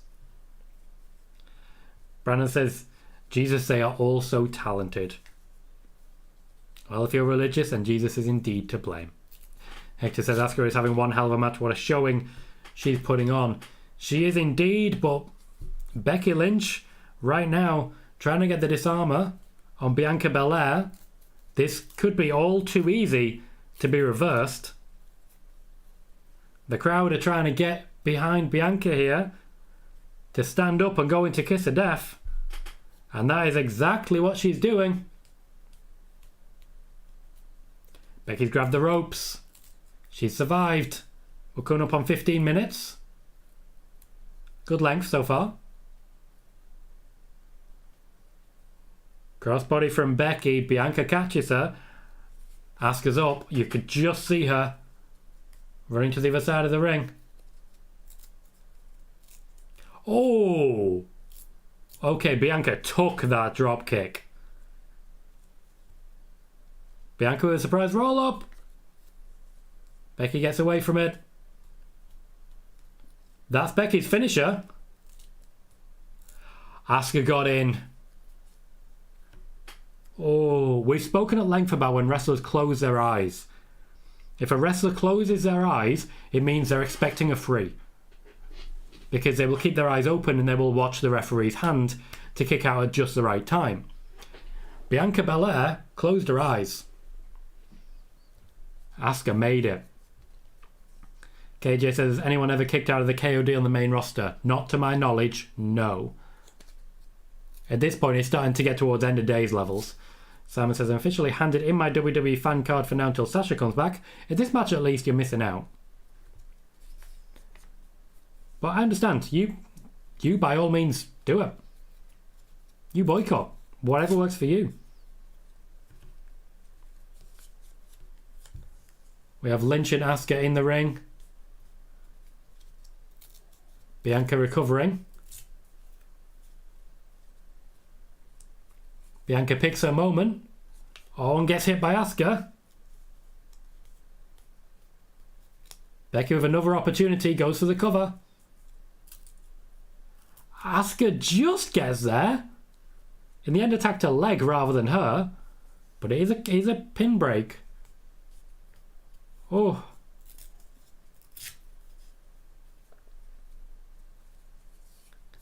This is one hell of a match.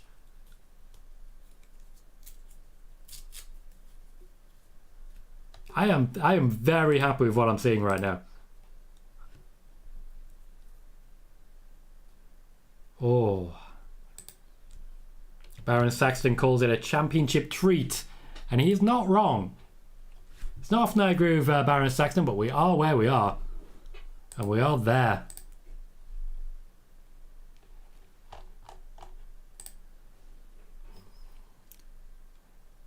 We are back to Asuka and Becky Lynch in the ring. Becky Lynch with a submission on the ropes. No disqualification to the triple threat, of course. Bianca is converting it into a kiss of death. This looks like it's going to the outside. Asuka's waiting for her moment. Didn't quite nail it. Didn't quite nail it. Becky with a roll up. Asuka reverses. That was not a kick out. That was not a kick out by Becky there. Asuka lock is in.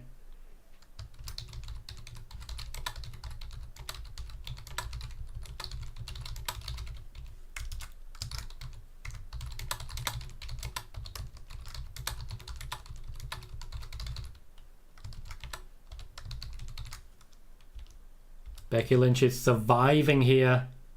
Goes for the roll up. She's beaten Asuka like this before.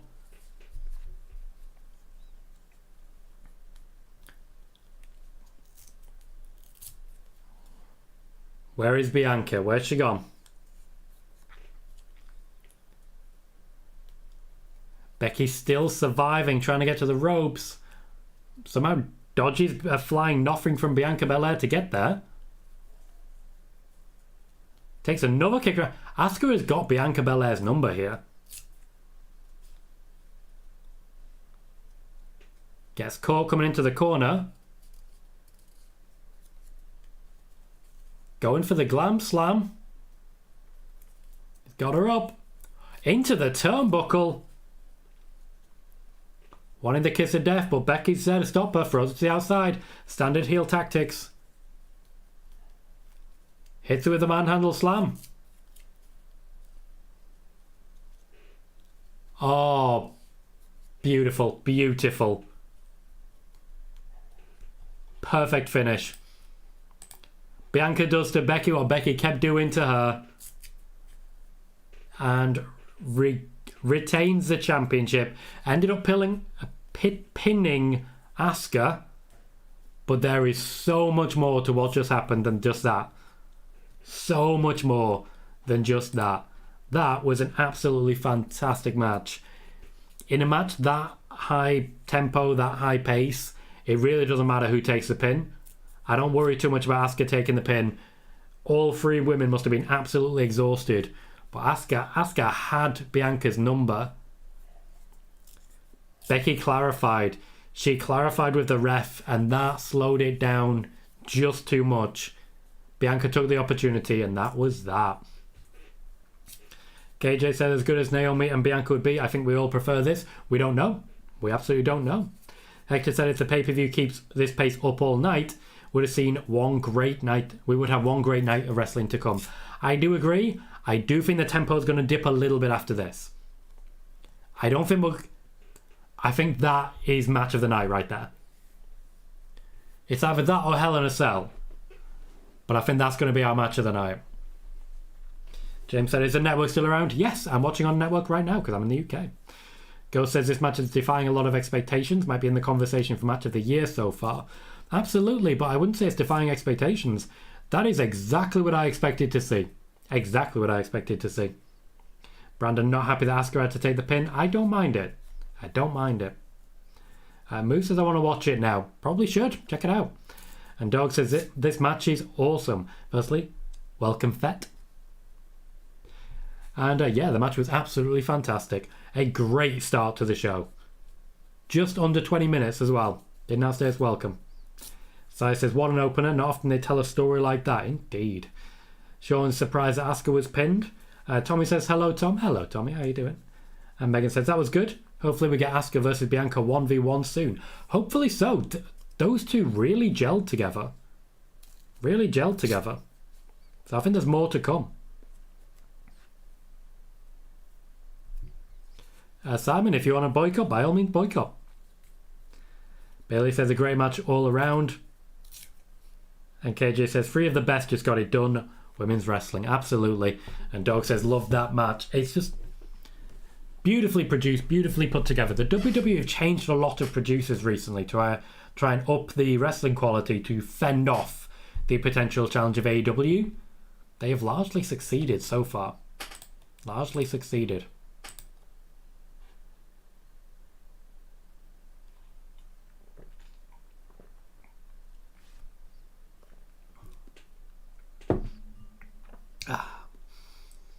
So we peaked so far at the beginning of the show at 90 viewers on YouTube. We've already had 2,187 views on this live stream, which is absolutely fantastic. Thank you everyone for your support and for your continued support.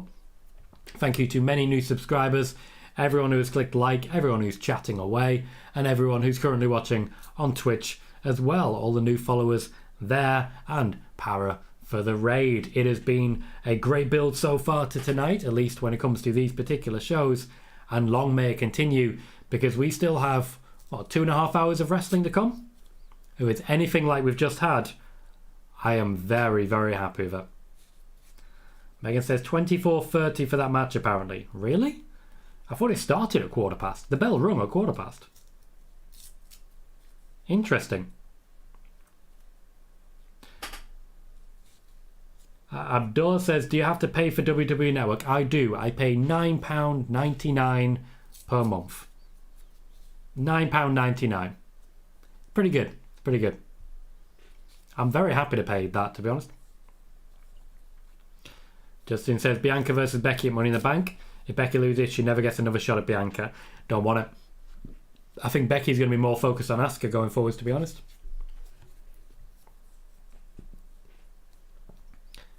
Cedric Alexander is backstage.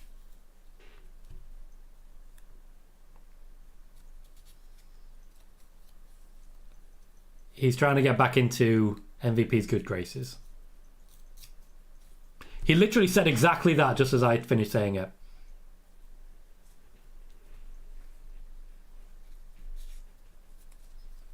Hopefully this is the beginning of something for Cedric.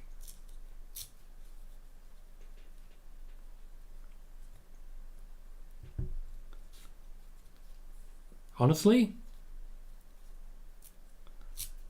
I'm pretty happy. Just even with that little segment, I'm happy with that segment. Promises something might happen with Cedric, and it's about time. WWE have lost a lot of people recently, mostly through their own doing, but it does mean they're able to put a lot more attention and focus into the wrestlers that they do have. KJ says Asuka was spamming the strike button, and I love that Bianca stole the pin as Becky tried to do it over 5 times. Sometimes that's all that's required. Megan says rather have the network over Peacock. Me too. And KJ says I wonder if Shelton wasn't hurt, would he be involved? Not sure. Really not sure. Also suggests Cedric is going to help Bobby win. That seems to be what they've set up there. That seems the logical follow-up to what we've just seen. Hector says, Tom, why does WWE continue to have a Hell in a Cell pay-per-view when they only have one match in the cell itself? Wouldn't it feel more special if they had it as a main event at a different pay-per-view? I do think they're looking at phasing out some of those. Like Hell in a Cell, they've already started the phasing out of TLC. I think Hell in a Cell will go. And I think we will get the occasional Hell in a Cell, probably with Seth Rollins. Much like we did in Saudi Arabia. They'll just announce a Hell in a Cell once or twice a year. There will just be main event of a pay-per-view or the opening match of a pay-per-view, and it'll just be incredibly good fun. Because why not? KJ says, well, Tom, Cedric has been interfering with Omos, Bobby and MVP for the last few weeks. So yes, could very much work on the behalf of Bobby Lashley. That does seem to be where they're suggesting. These hype packages are kind of important for me. I've been skimming through Raw for a bit. I'm so committed.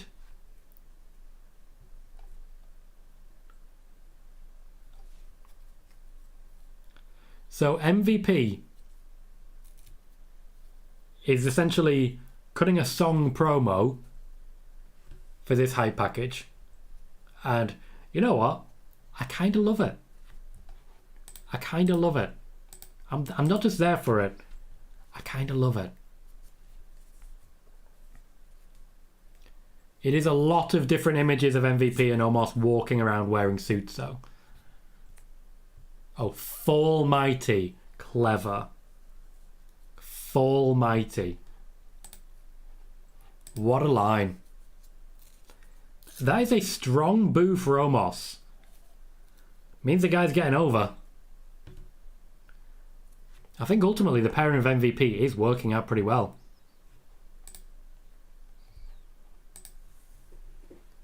I don't think that anyone's really going to be complaining about it. Thank you for quote tweeting my announcement tweet, Wolf Gamer. I'm retweeting that as we speak.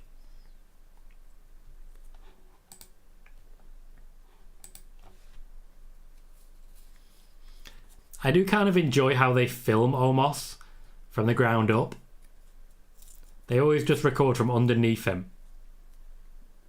Kind of endearing in its own way, you know? Makes its own fun. Hector says, did MVP make a Lashley diss song? I love it. He did, and it was great. It was great. I kind of love it myself. Oh, sometimes all you need is a little change. It's a little thing to make it work. KJ says, Moss, Theory or Moss, just a few guys who have headlined the last few pay-per-views. You can't say WWE isn't trying with new guys. That's a very fair comment. Yeah, I think you can't necessarily say Ezekiel because he's been around for a while, but I think they're trying to push the reimagining. They've done pretty good things with a lot of people recently, and they're developing people in a good way. Dog says this is a good take, a breather match after that classic match. Yep.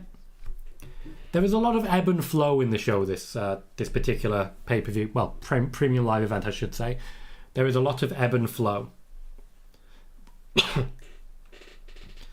Just a lot of, we know what the great matches are going to be. We know Judgment Day versus the Club is the next great match. So I'd imagine that'll be slap bang in the middle of the show. Meanwhile, Bobby Lashley has himself a footstool.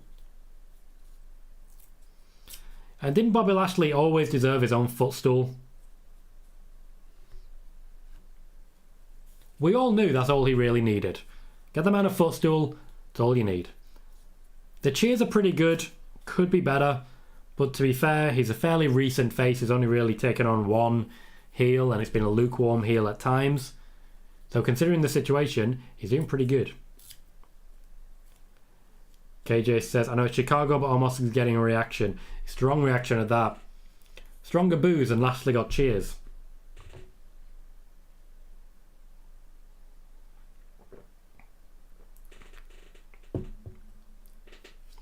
No predictions as of yet, Simon. I don't know who's in Blood and Guts, to be honest.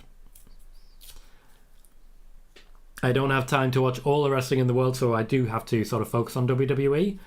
My hope, my intention,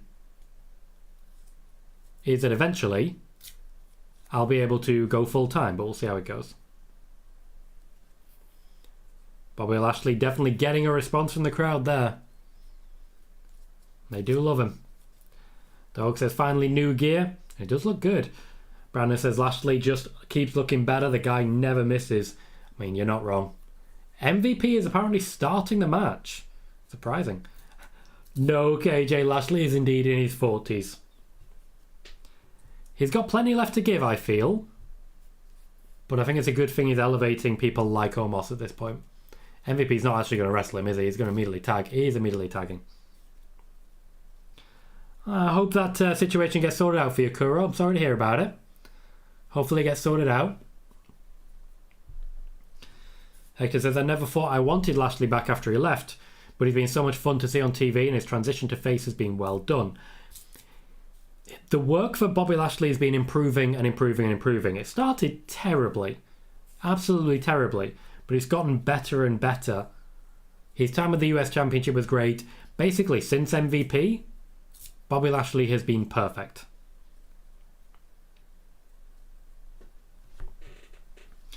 Jermaine says WWE brings back Asuka, have her beat Becky in a number one contenders match, then turn around and Becky gets her win back the following week. Yeah, it's a bit of 50-50, but it's... Sorry, one sec. It's brought Asuka into a pretty good position from here on. I'm excited to see where they go next because I do think the one-on-one with Bianca would be pretty good. I also wouldn't say no to an Asuka Money in the Bank reign.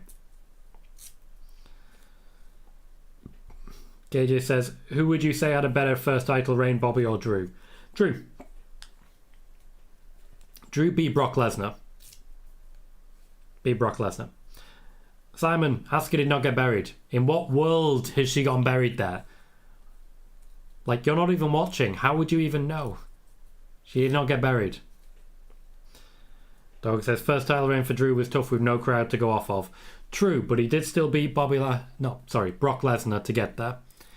I like Bobby Lashley's championship reign. I'm not too big on how it finished.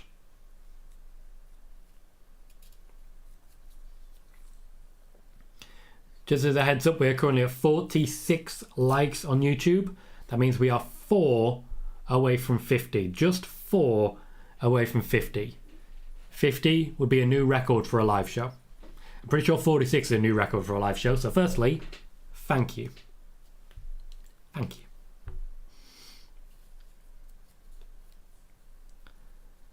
Megan says, with this match and the Corbin Moss one later, I have the same thought. Could not give a single smeg. I like Bobby Lashley. I think there's a lot of good to come with Lashley. And while I don't think Omos necessarily has future world champion potential, I don't think he's better than Great Khali. And Great Khali was a champion. Justin says, Tom, when you lose a match, you get buried in 2022. I know, mate. I know.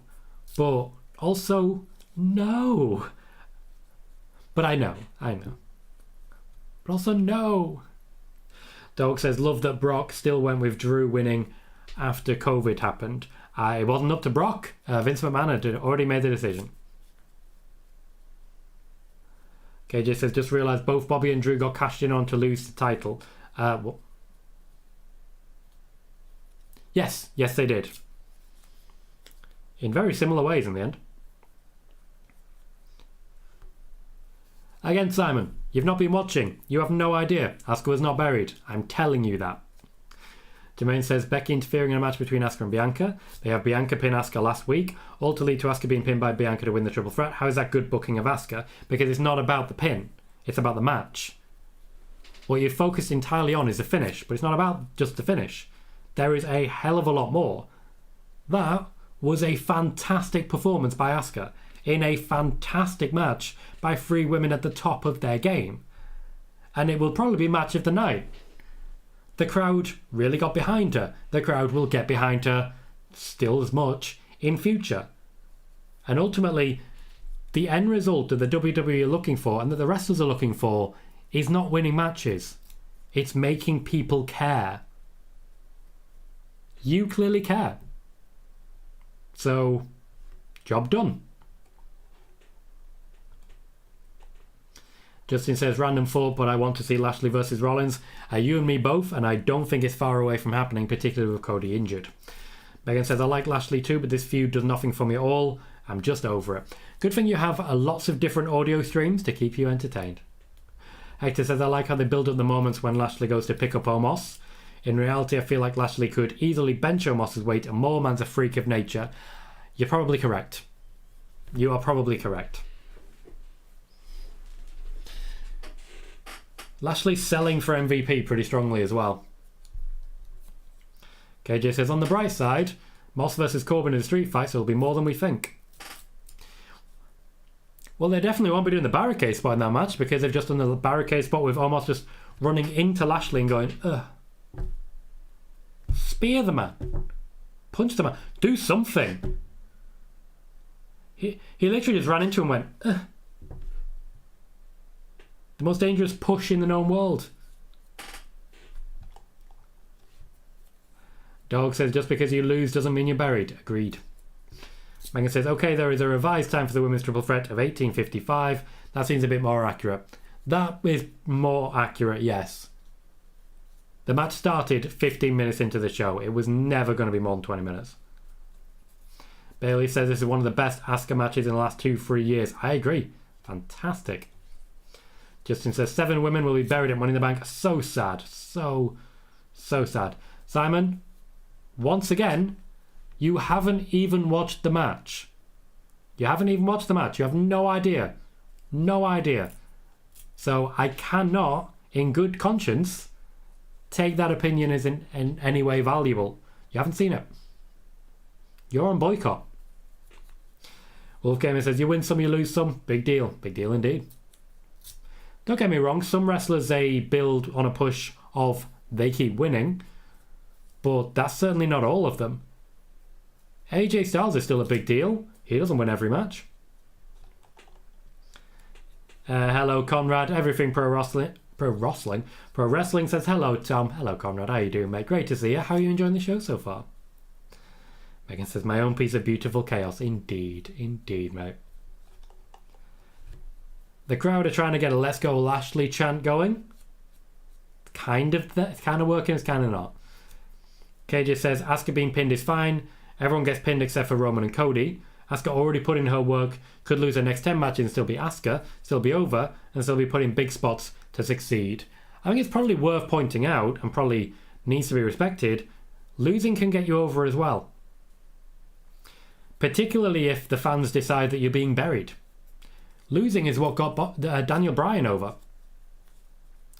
And it said Bryan Danielson then, wrong company. Sai says, every loss is not a burial. They really showcase Asuka there, and Becky, and Bianca. Oh look!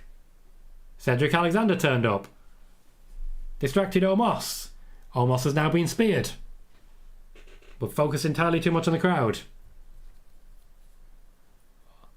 Omos rolls out, but he's on his knees, so he could potentially get back in. Simon, you are boycotting WWE. That's why you don't know.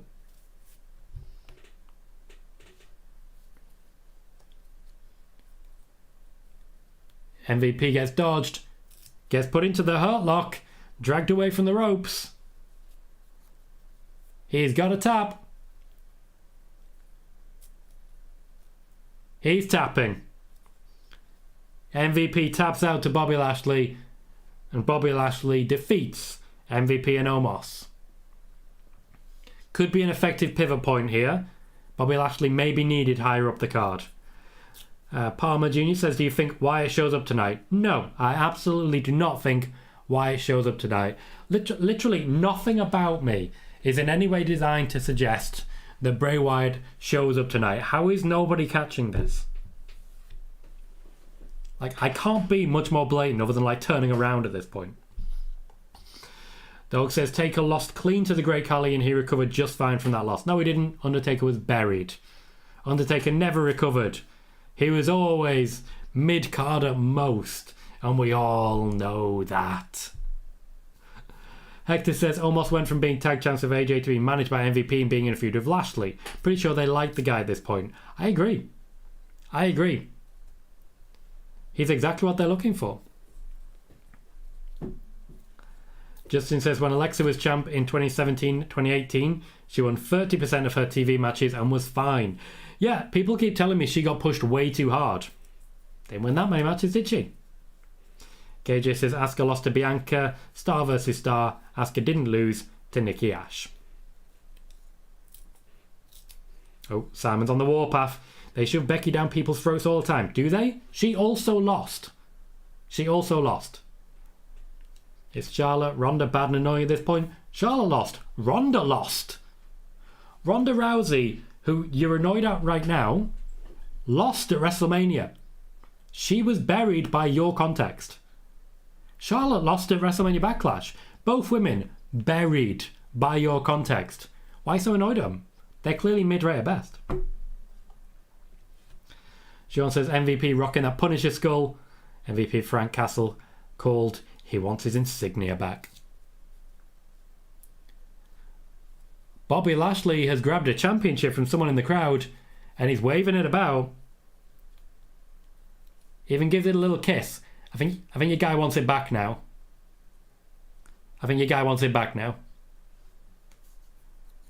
Bobby Lashley looks like he may be going up the card. Bobby versus Roman is in planning for this year, by the by.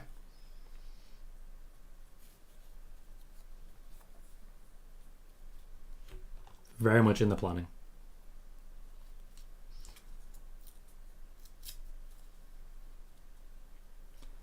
Yeah, Simon, you're wrong.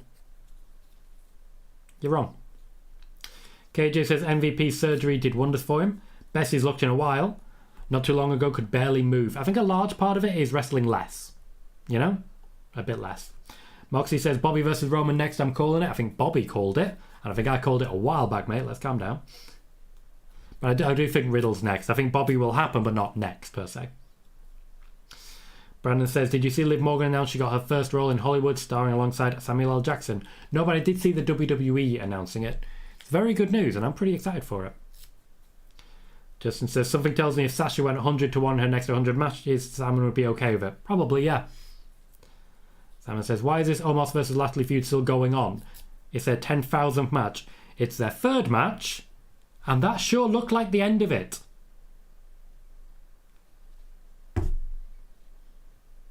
Like, I know the matches sometimes do go on too long. I know the feuds sometimes go on too long. But they are trying to build new talent. And you'll be annoyed if they don't, won't you? Ghost says, here we are again. Hell in a Cell is currently trending number 2 in the US on Twitter, along with Bianca and Asuka. Is Asuka trending because people think she's getting buried? KJ says the ref must have told him to grab the belt. Ref is yelling at Bobby. Well, maybe, but maybe to be fair, the person in the crowd was annoyed that his championship got stolen, so the ref was like, Bobby, give it back, Bobby, give it back. Hector says, Lashley's so over at this point, I guess him being the top babyface on Raw wasn't a far cry, and I'm glad to see it. He hasn't been the top babyface on Raw, Cody has been. That may change tonight.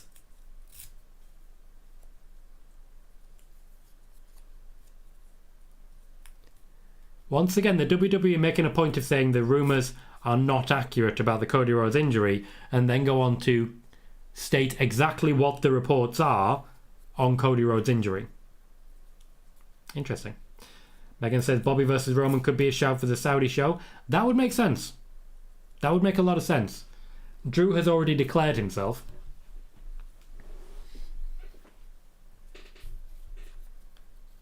And I don't necessarily think he's going to win at this point, to be honest. Maybe Bobby is more likely. Sai says Lashley is now number 1 face on Raw in terms of active wrestlers, depending on Cody's injury. Pretty much, yeah.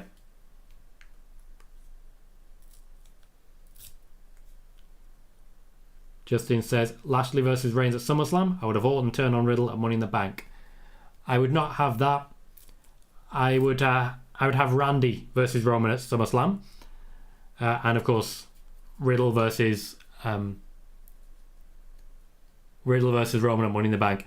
Strong pop for Kevin Owens there.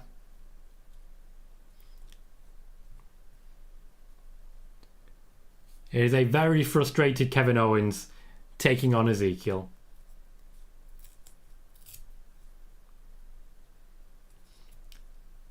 Once again, Simon, Asuka is not being buried. It's not a thing. Megan says Hell in a Cell is number 3 in the UK. And yeah. Moxie says I think Bobby is dethroning Roman since Cody's not going to be there. That seems like a possibility at this point. I think Bobby's definitely one of the people that they'll be considering.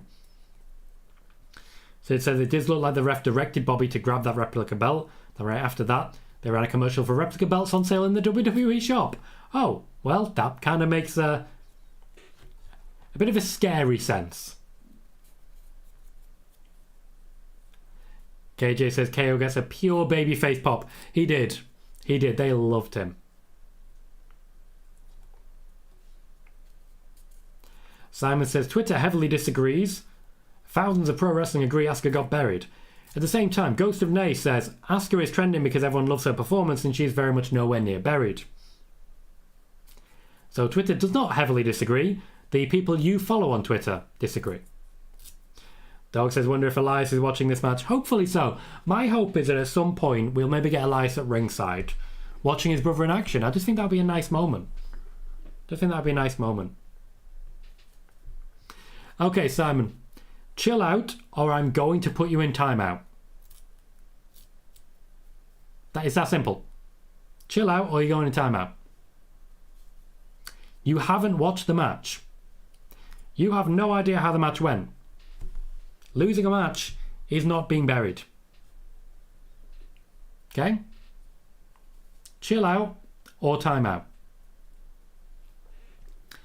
In the meantime, on a slightly more upbeat level, we're currently at 48 likes on the YouTube channel. 2 more to get to 50, and I'm confident by the end of the show we'll at least reach that and then start reaching for even further stars. So thank you everyone for your continued support as we continue with tonight's Hell in a Cell. We have about 2 hours left of wrestling. 5 matches to fit in there. The Hell in a Cell main event logically will be 20, 25, 30 minutes. Which I'm quite excited for. KJ says Asuka was trending long before the show along with Cena and Wyatt, but you have to know Asuka isn't the only Asuka in the world too. Which is a very fair comment, KJ. Very fair comment. There are certain things which you always do have to factor in. Hector says, I'm so happy KO re-signed with WWE. The man can make anything work and puts the work even in a silly feud like the Ezekiel one. Silly is a bit of a stretch. It's unique. And honestly, the fans are embracing it. That's the most important thing as far as I'm concerned. If the fans are embracing it, it's not silly. There's nothing else like this in wrestling right now. So I'm quite happy with it. Megan says, how does one look more jacked every week? How does he look more jacked every week? That's unfair. Is it? I mean, I'm sure you're not actually complaining, Megan. Jermaine says, sorry Tom, I get what you're saying about the storyline for the match. We all knew the ending. I wanted Asuka to at least have a victory over Becky and Bianca going into the triple threat. That's all. Perfectly understandable there, Jermaine. Would have certainly helped her momentum going into the match. You are entitled to your opinion. The only reason I'm annoyed with certain people is because they're just starting to attack people now. And that's just unnecessary. You are perfectly entitled to your opinions as long as you're not attacking other people for theirs. Ezekiel, with an elbow drop off the top, very nearly picking up the win in the first 20 seconds.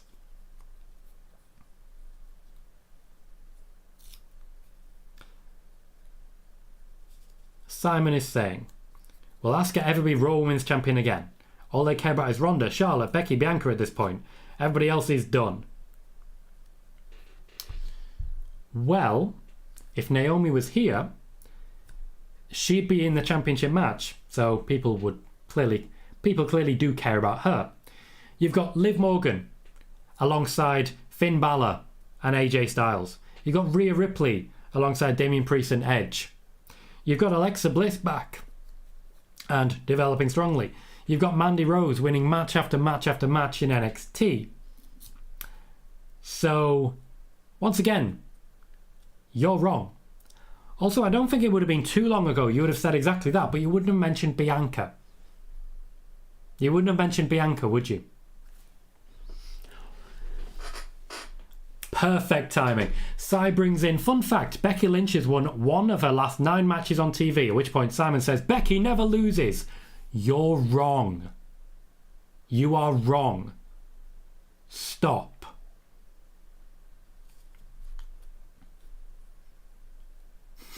Megan is legitimately complaining. Oh. Dog says Ezekiel and Elias versus Usos dream match. Spot on. That's how it should be. Spot on. I had no recollection of that happening, KJ. I can't remember KJ at all in the Thunderdome era. Can't remember it. Hector says, not going to lie, hats off to Ezekiel for not breaking, because KO has me laughing at all the little back and forth he'd been having with Ezekiel. Oh, wonderful from Kevin Owens. Incredible springboard second row moonsault. Oh. And yeah, I think Roman Reigns is one who has broken in the past in the middle of a live show match with Kevin Owens. In the middle of a chinlock, he's just broken and gone. It's what Kevin Owens does. No one can quite survive it. No one. Jermaine says, I'd rather see Asuka versus Ronda right now than Ronda versus Natalya at Money in the Bank, probably, or in a random episode of SmackDown. I think that would be a really great match for Ronda. I do think we're going to see Asuka versus Ronda at some point. Both of them want to make that match happen. It's just it's going to need the draft first. And I suspect what's going to happen is Asuka's going to move to SmackDown and Ronda's actually going to move to Raw. We do have blood from Ezekiel. Moxie pointed out first, says, is Ezekiel bleeding? KJ then says, Zeke is bleeding. Cody's losing it in the back. We don't know what's planned tonight. We do not know what is planned tonight. Maybe Hell in a Cell will be blood and guts. Megan says, Battle of the Brothers, I like it. It's the only way. Ghost wants Ezekiel and Elias versus Santino and Santina in a mixed tag with Mick Foley as special guest referee. I will even summon Shane McMahon to make this happen. Don't you dare. Don't you dare. We've all had enough. We've all had enough of summoning Shane McMahon. That was a previous gimmick. That was a previous life. Previous gimmick in a previous life. KJ says Ezekiel may have actually hurt himself, took that pole spot to the head hard. Is that what it was? He seems a little shaken up, I'll say that. Megan says Cody's going to be so annoyed Ezekiel's bleeding now, so there's the next feud set up. When Cody returns, it'll be just to get revenge on Ezekiel for allowing himself to bleed. That is not a strong punch. Is he okay? Justin says Ezekiel is overpushed and never loses. WWE only cares about Roman, Cody and Ezekiel. Megan says, would I be terrible to time out anyone who tries to summon Shane? Well, yeah, that's kind of our thing. Like, I've unfortunately not just permitted that, but encouraged it. Dog says Shane is the best in the world after all. I mean, he got a trophy. Proved it. Justin says, I really hope Elias and Ezekiel are tag champs one day. And KJ says, Ezekiel looks kind of hurt. He does. He's a bit sluggish all of a sudden. It's a shame. He's a talented wrestler. Oh, he just took a boot to the face as well. Took the DDT perfect though. I think he's okay. He's looking sluggish, but I think he's okay. Also, the referee needs to put black gloves on. Check in on him.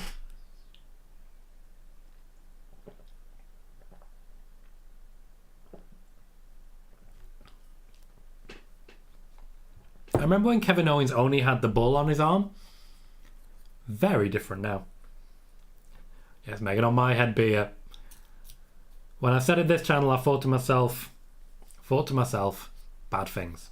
Bad things. Simon, you're wrong. I've said several times now, you're not watching, you're wrong. Listen. KJ says, I forgot KO had all those moves. To be fair, KO has a bit of a John Cena element to him. In that he always adds one or two extra things. Just because. Just because. They need to stop making the whole say my name comparison. I don't want Ezekiel to be compared to Velveteen Dream. But it's kind of a natural urge to do so when they keep saying say my name.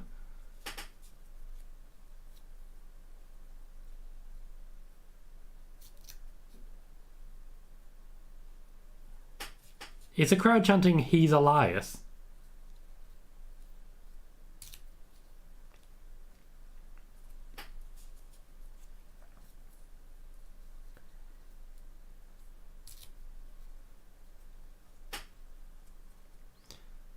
The match has been okay so far. Ezekiel's starting to come into it. Kevin Owens has thrown out a few quite fun moves. It's not a 5-star classic, but I think it's certainly a passable. The crowd are into it. It's a lovely spinebuster.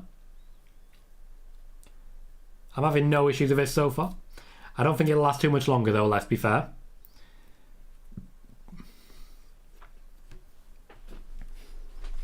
Ghost says, if I can't summon Shane, can I at least summon Stephanie or even Linda? The Battle of the Titans needs to happen on the greatest stage of them all. Great Balls of Fire. Don't even start with me. Great Balls of Fire was a fantastic name and a fantastic pay-per-view. I will never, never hear any different from anyone. It was an incredible show and I loved every second of those Great Balls of Fire. KJ says, I still wish they left him as Elias. Would have been fine now as the crowd is back. I do agree. I liked Elias. I don't think there was anything wrong with Elias. I don't think we needed that.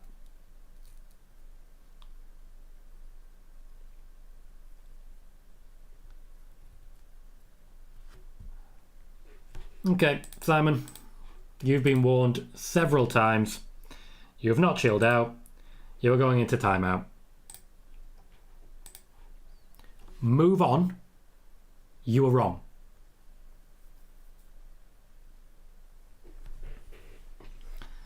Ezekiel's going up top. But Kevin Owens is wise to it this time. Megan says Ezekiel is doing well for his pay-per-view debut. I would have thought there'd be, a bit of greenness to him. We've not seen him wrestle before. We've not even seen him in NXT, to be fair. He skipped NXT, though. People are really behind this guy. Justin says, what do you believe the best triple threat match ever is? I think Taker versus Angle versus Rock of Vengeance 2002. I'm kind of feeling, to be honest, Seth Rollins, John Cena, Brock Lesnar. Kevin Owens defeats Elias. No, he doesn't. Defeats Ezekiel. About as clean as he gets. An unfortunate loss for Ezekiel's pay-per-view debut. I'm sorry, I missed mixing with his brother for a moment there. Ezekiel's being checked out. Is this the kick? Oh. He took a lot of hits in the face. A lot of hits in the face.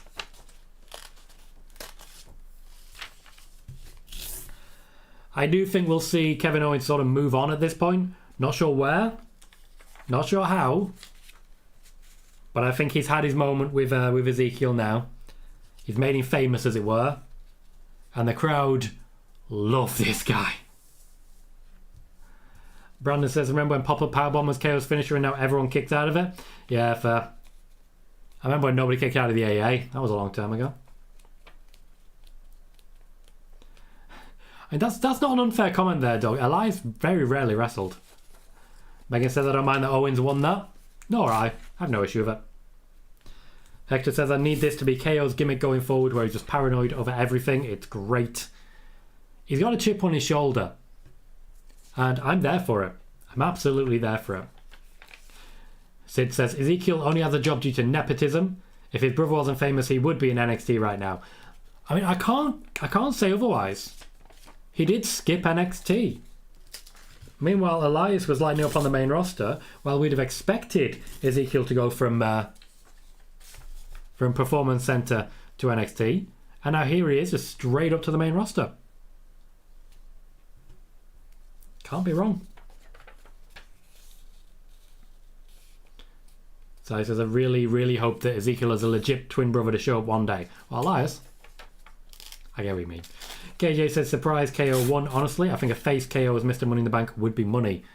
I think KO as Money in the Bank in general would be money. There's no losing out on that one, to be fair. Justin says, if Rhodes is out of Money in the Bank, I wonder if they will call Lesnar for the show now. Possible, unlikely. I don't think they need him. I really don't. I think they've got the... They are hiding Dean Ambrose. Which is just awkward. And KJ says, KO versus Cody would be a good feud. It would. I thought that's where they were going next. The injury might have put paid to that. Wolfgamer says 50 likes on YouTube. Thank you for letting me know that, Wolfgamer. I've just seen it tick over, as you say. What a wonderful number. What a wonderful number. Hector says, Tom, realistically, how much do you think Cody actually sells in the Hell in a Cell match, knowing his injury? I wonder if he says F it and just goes balls to the wall, knowing he may need surgery. I think he'll sell plenty. I think he will. With the type of injury he has, it'll be harder for him to lift and shift than it will to take a beating. I think he works from the bottom. I think Seth is dominant for most, if not all, of the match. And then Cody comes back late on. I think that's how it actually ends here. It's going to be very hard to do, for example, a good old-fashioned scoop slam with the injury that he has. But to be slammed, not so hard.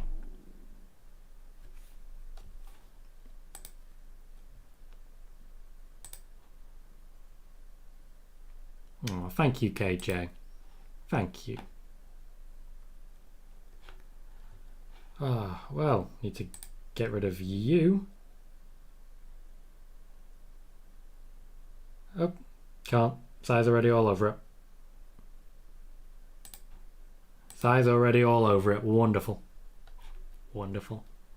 Just wanted to quickly have a check and see how we're doing just generally for the particular video. Now, we are 2.25 hours in. We have about an hour and a half left. And we're on 2,794 views. 2,794 views. A number that has made Tom Colohue very, very happy indeed. Next up, right slap bang in the middle of the show, as always for AJ Styles, it is the Club, AJ, Finn and Liv Morgan against Judgment Day, Edge, Damian Priest and Rhea Ripley. And you know,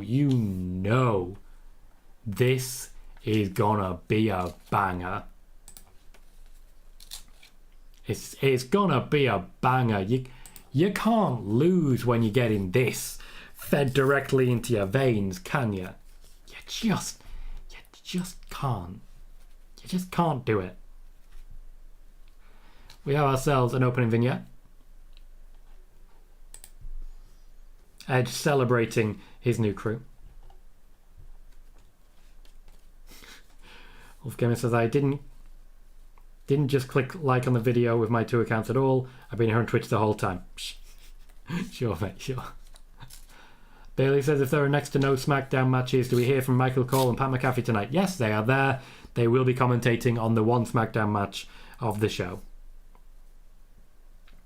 Megan says, mixed tag time. Feel good that I called this a while ago and it's happening. You did indeed. Also interested to see the gear in this match.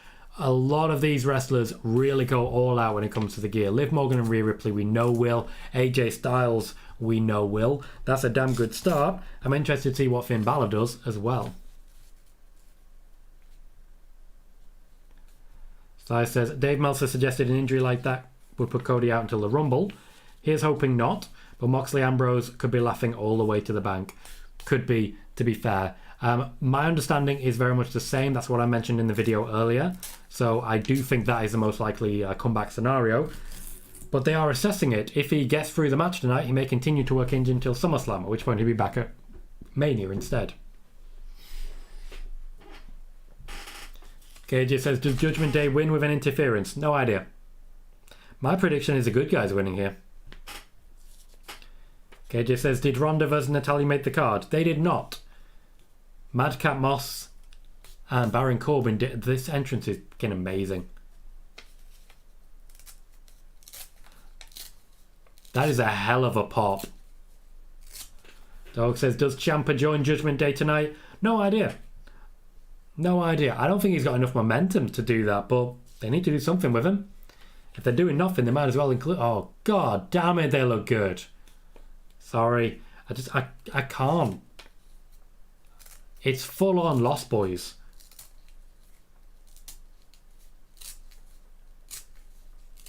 It's gone from House of Black to Lost Boys. And it's done it perfectly.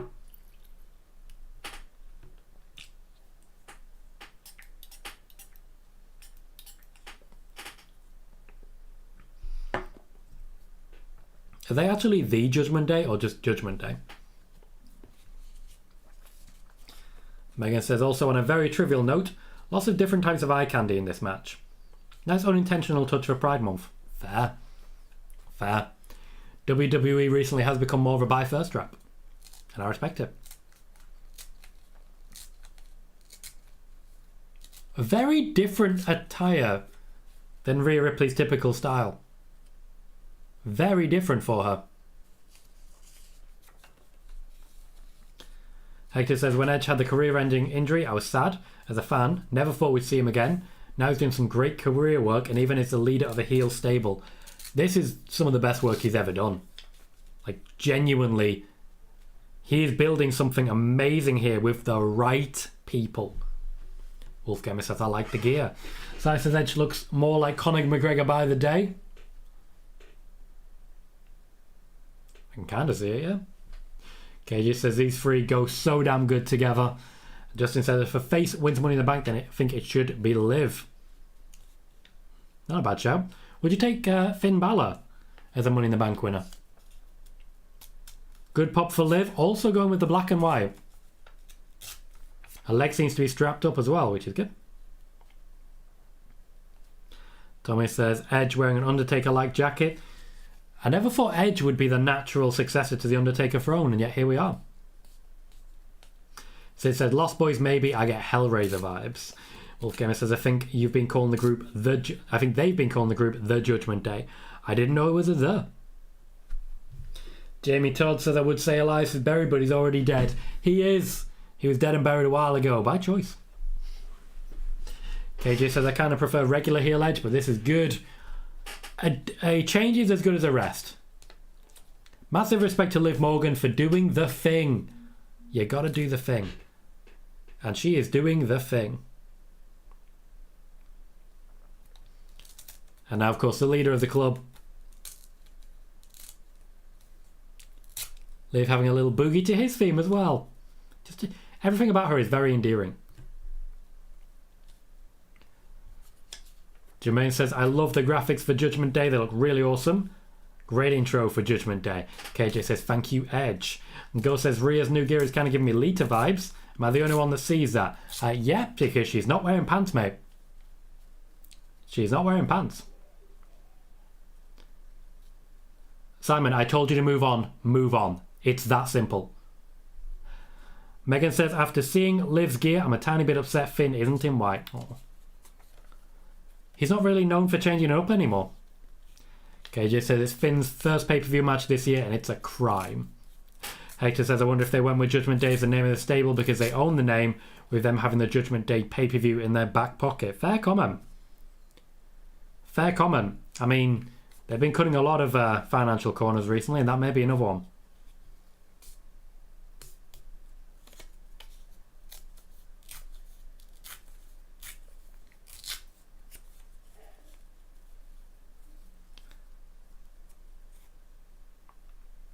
Simon, this is your last chance. There will be no further chances. If I see one more comment from you on this subject, you're kicked out. Literally, you've been proven consistently wrong on everything you are saying. Everything. And you keep bringing it up and going after people. I don't care. It's done. It's over. If people can't agree to disagree, they agree to leave. That's it. Move on. I mean, I'm not wrong, Wolfgamer. You can say phrasing all you want. I'm not wrong. And all hell immediately breaks loose. Ghost says, I see a little on the top half because of the mesh. The mesh I see. That was a style thing for a while, the whole mesh thing. I don't know whether it was necessarily fish nets or just the those sleeves that you used to get. I know that the Hardy Boys are big on the sleeves. Lovely. Just magnificent execution by all three. Getting the attack going on Rhea. Hector says, Liv is living her best life, but she's fangirling inside with being in a storyline that involves AJ, Finn and Edge. I don't think it's necessarily fangirling on the inside. She's openly fangirling to hell.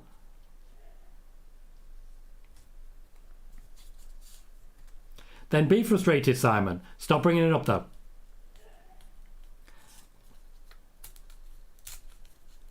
KJ says, I just realised what Rhea is wearing. It looks kind of off. Her and Bianca wore shorts. I don't think it looks off. She chose to wear what she wants to wear. It's different. She's entitled to change up her gear whenever she wants to. Rhea now taking the ascendancy.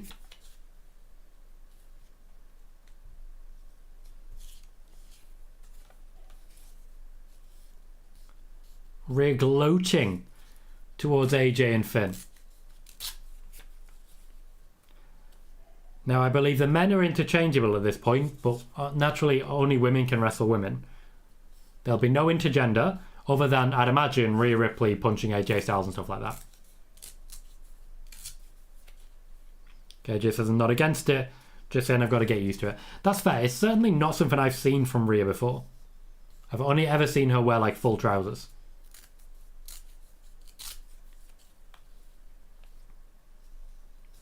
Megan says, can we all agree that Rhea would 100% fight AJ and Finn given the chance? Oh yeah. Oh yeah. I'm still waiting for the day that we get Rhea versus Drew. We're not gonna, but I'm still waiting for the day. Just everything about that combination is everything I want in life. I think that's the ideal way to describe it. Everything I want in life. KJ says, I think Rhea would beat all of them except for Priest. Probably. She and Priest go way back. They are very close friends.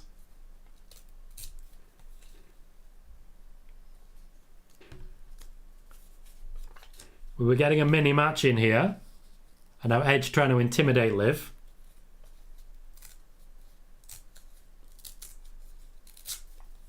So Liv's going to tag in AJ. KJ says, imagine Rhea no-selling a Claymore. She'd respect the Claymore. She'd respect the Claymore. And he'd respect her. Megan says, the jarring thing for me with Rhea's gear is a large block of colour. Usually her colour use is more subtle and more in the smaller details. And you are absolutely correct there.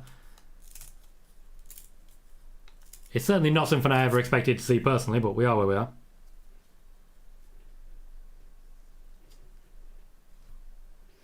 Wolf Gamer says Rhea would fight any of the guys if given the chance. Correct. And KJ says I want to see Finn and Edge. Well, the things we're hearing more than anything is, oh, Finn Balor's turning, Finn Balor's turning. So let's see if he starts throwing punches. Well, he's attacking Damian Priest. Pretty good start. Simon is asking for news on Bryan Danielson's injury. No news coming out just yet. Hasn't been fully assessed. They're waiting for it to be fully assessed to continue with it. Hector says, so glad Rhea switched up her gear. Mentioned in previous interviews about how she was unsure if she'd ever be able to show off her leg tattoos. I'm glad she's getting to be her best self. That is a very, very good comment there, Hector. Previously, the reason she wears long trousers is because Vince McMahon tells her you cannot show off your tattoos. That's also why when Finn Balor went back to NXT, he started getting the hand tattoos because he wasn't allowed to have them on the main roster. There's your difference. I'd imagine a large part of this is Edge advocating for her. I imagine that's a large part of it. Megan says, a lighter shade of purple than Edge and Priest, which is a little annoying. It's not thematic. It certainly isn't thematic.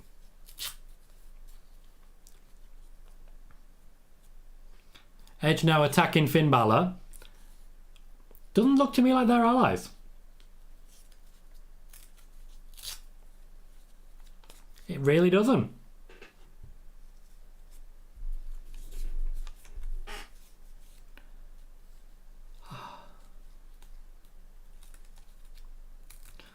Megan says, Edge and Finn, give me more of this. Edge celebrating. When the heels are in ascendancy, they're slowing the match down pretty significantly. Face is going the other way, as is pretty standard of WWE and wrestling. KJ says, Edge versus Finn and Money in the Bank. Anyone? I still think we're going to get the actual male-only tag match at Money in the Bank.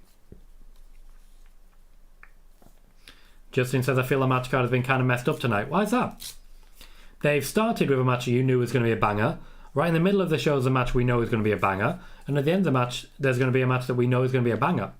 In between them, there's going to be two matches which we have low expectations for.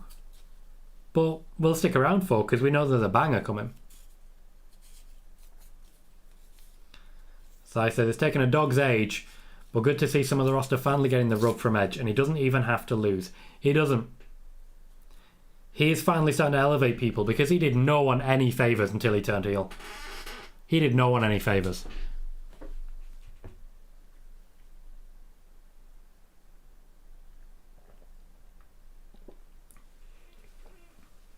There you go, making a bit more Finn and Edge.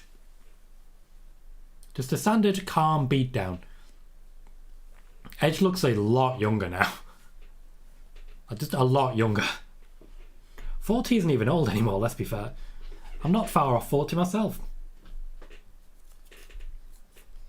I'll be 40 and still playing games on Twitch. I'll be VG Grandpa.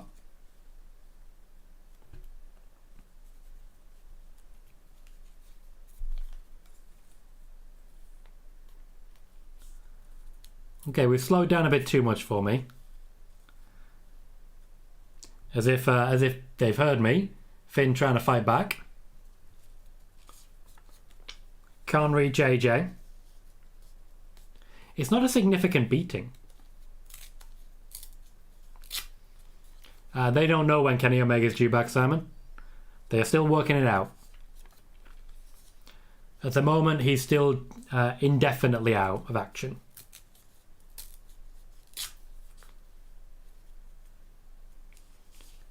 I also like that all 6 of these people are vocal performers.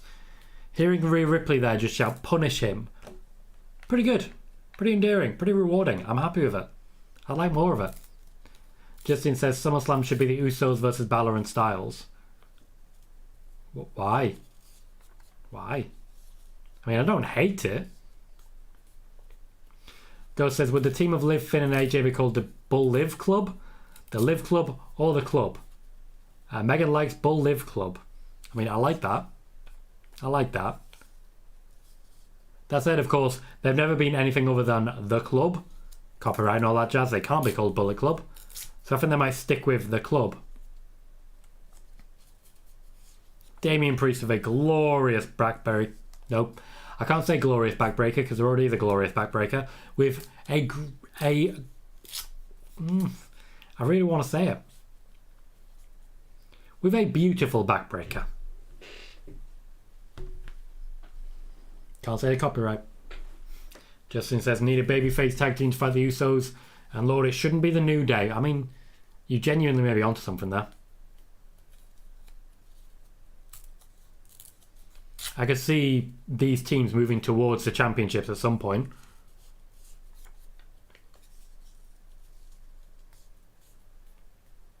Tag teams would be a good start. I don't think it's impossible that AJ starts going for the top championships. KJ says, supposedly it's Bull Liv Club. WWE posted on something earlier. Bull Liv Club. Was it WWE or was it WWE on Fox that posted that? Because that sounds like WWE on Fox. AJ's tagged in. Coming into House of Fire, as you might expect. Justin says there's 2 choices for the Usos. Styles, Balor or Street Profits. Or another match of RK Bro. Sadly, I think that's more likely. AJ's destroying everyone in the Haruki Goto style. KJ says Liv and Rhea are so young compared to the guys. They are. They're the ones with the bright futures. Though admittedly everyone else has a bright now. There is nothing wrong with a bright present. So I was looking for the Styles Clash. Rhea Ripley tries to get involved. And Liv heads her off with the pass. But Edge has been able to get away from it. AJ's walking into a position to get speared. Not this time. Hector says, I remember when people presumed 35, 40-year-old was closer to the end of their career. Now 35, 40 and even older wrestlers are doing great work. Look at their best. See AJ Styles, Finn, Edge, etc. Indeed. That's phenomenal far arm. Too close to the ropes. Doesn't hook the leg. Damian Priest drags him out. Telegraphed. Telegraphed. But Edge is down. At least for now, Edge is down.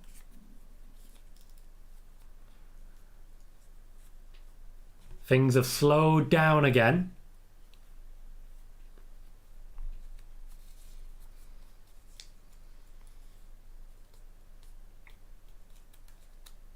Liv's trying to warm up AJ again.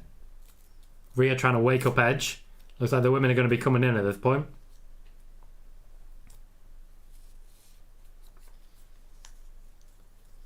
Priest and Balor on the outside. Balor just literally laid in a corner.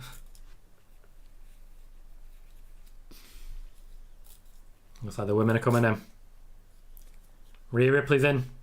Liv Morgan's in. It looked like the face was going to get the opportunity. Rhea looks set to counter that. Oh, not quite. The crowd really wanted that pin to happen. Ripley intentionally telegraphing her moves in a big way. Into a pin. Rhea rolls back. Still plenty of life left in this one. Megan says Finn's 40, almost 41. AJ's 45. Priest is almost 40 and Edge is nearly 49. Liv is 28 in a couple of days. And Rhea is 26 in a few months. And Sai says nothing to do with anything, but I'd love to see Rhea Ripley in a faction with Roman Reigns, Ronda Rousey, Robert Roode, Raquel Rodriguez, and maybe even Ruby Riott. The nation of alliteration. I don't hate it. I don't hate it. Scary strength from Rhea. AJ just gave someone an instruction. He's talking to Finn Balor in the corner. They're making a plan. They're making themselves a plan. Rhea Ripley, having put Liv down a little bit, should be able to get a few moves in. Oh, she's going straight for a finisher. Didn't quite think so. Finn Balor tagged in. Oh, Liv with a DDT on Rhea. That should put him out of action. And it's just carnage. Just absolute carnage has broke out, and I'm quite happy with that. Damian Priest pushed to the outside. The faces have the ring. Are we going dive? We're going dive. Dual dive. Liv comes afterwards for some reason.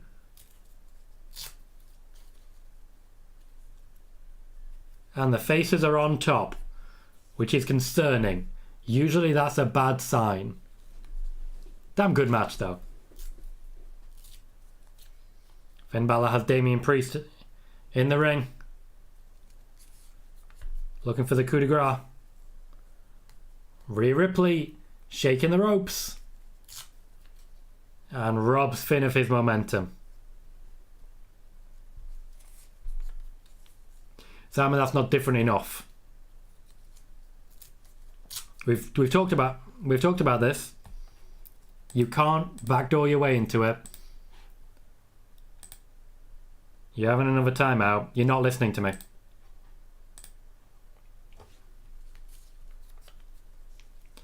So, Damian Priest with the fall-away chokeslam on Finn Balor. Styles gets the forearm, but Edge is still up. Tosses AJ into the ring post, interestingly. KJ says, I'm hoping everyone hits their finisher at some point. Well, there's only one missing. And that's Edge. Went for a spear on Finn. Finn rolls him up. Nearly rolled back as well. Dog says AJ is bleeding. Haven't spotted it myself.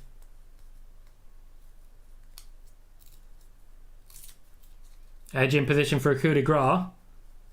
I'm not really thinking it's landing.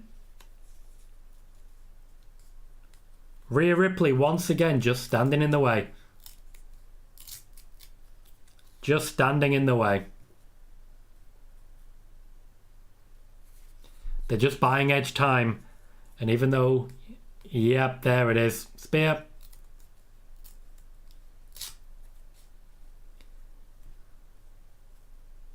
And Edge pins Finn Balor for the free. Thank you for the confirmation there, Ed. AJ is being checked on the far side of the ring. There is quite a bit of blood on the floor, I'll say that.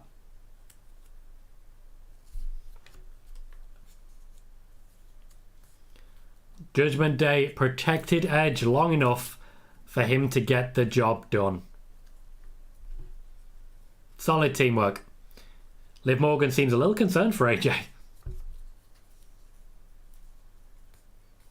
Megan says, I would have screamed if Finn had just gone, screw you, bitch, and jumped clean over Rhea. That's what I was hoping for. Didn't quite happen, but that's what I was hoping for. I did see the blood on the mat, KJ. Not sure when it happened, but there's definitely something. Hello, Nicholas Barbati. And yes, you have indeed predicted every ending so far. It's a damn good record you've got there. I think the rest of them we all agreed as well, didn't we? That is a lot of blood. So, the replay, that's a lot of blood.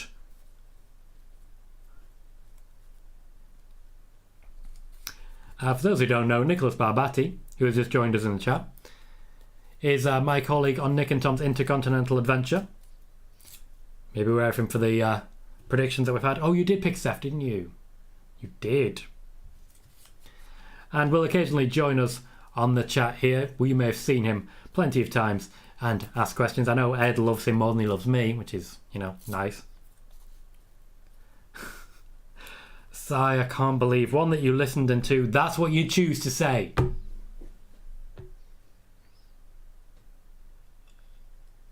How dare you all. How dare you all. That's our fourth match. 3 left to come.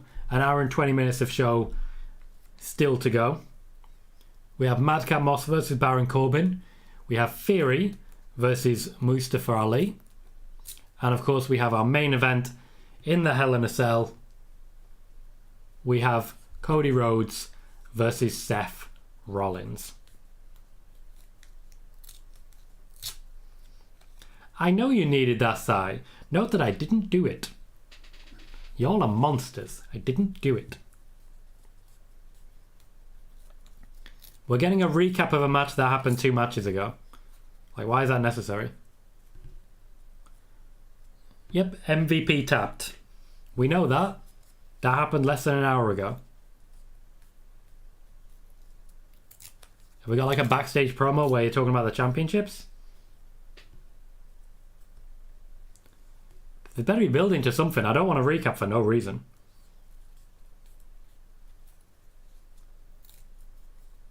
We do have Bobby Lashley backstage. For what looks like an impromptu segment right after they recap his match. Convenient.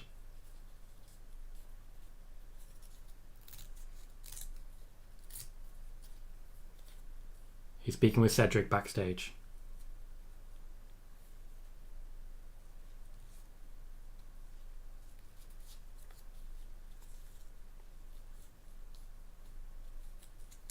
I don't know where Cedric goes next. I'm glad he goes somewhere.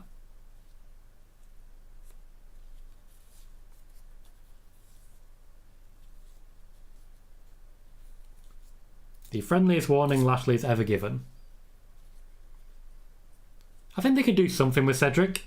They did something with Drew Gulak, to be fair. They could do something with it. Jermaine says this is the reason why Roman Reigns holding both world titles is a crime. Because WWE could have Judgment Day led by Edge fighting over the title against AJ Styles and his little crew would be awesome. It would. It would change nothing though. Like, the shows don't really suffer for lack of championship. We still get good storylines. It's just that they have to write storylines other than, hey, Edge, I want your belt. Oh, AJ, I don't want to give you my belt. We need to fight now. They can do better than that. And it's providing them a bit more of a challenge. Hector says, with Judgment Day winning, how do you see AJ justifying this feud or to continue storyline-wise? Or was that the end? It seemed fairly conclusive. I don't think it's the end, though. I think this goes all the way to SummerSlam. I think Edge is basically just going to say, I think AJ is just going to say, I want Edge. One-on-one. Just give me the match. No interference, no nothing. I just want the match. Justin says, who does Omos feud with next? It's a good question. It's a good question. I'd want to say someone like Madcap. Maybe Ezekiel? I'm not sure. Probably not someone high up. Probably not someone high up. So he says, what we actually need is more WWE Rumour Killer segments. That Cody thing was weirdly surreal. Fair. Fair. They were trying to be rumour killing, but actually stated it's false, and then said exactly what the rumour was.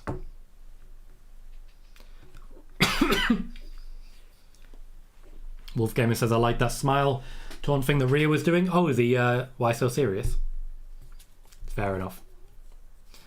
Domain says, I believe they will have MVP and Omos feud against Cedric Alexander. Omos may be on a mission to get some revenge. I kind of respect it. And Domain thinks they'll have the Street Profits be the team to defeat the Usos. Domain says, I believe Naomi and the Usos will be going up against Bianca and the Street Profits, and that'll be the rivalry for the tag titles. I believe that feud, what happened when Bianca loses her Raw Women's title. I believe that may have already happened in some degree. Like in some degree. I don't know, I'm not sure. But I wouldn't mind it. Hector says, wait, will Cole and Pat be on commentary for this match because Jimmy introduced the highlights? Yeah, I'm pretty sure. I mean, they're there. It's a SmackDown match. You can't exactly skip out on the commentary team, can you? It may only be a 10-minute match because, to be honest, they're a little bit behind, I think, at this point. If they're going to finish by 4 and they need to give enough time for Hell in a Cell, once you factor in hype packages and intros, they need to hurry it up. Though, to be fair, I'd imagine the Hell in a Cell match might not be that long. Cody is hurt after all.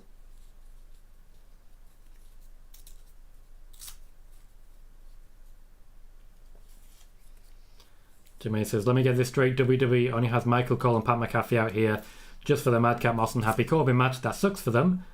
At least they get a payday out of it. Ultimately, it is the job. If there were more SmackDown matches, they still would have been here. If there were no SmackDown matches, chances are they still would have been here. But we'll see if they're actually ringside. Just in case. We'll see if they're ringside. There's Samantha Irvin's there. And I believe she works SmackDown.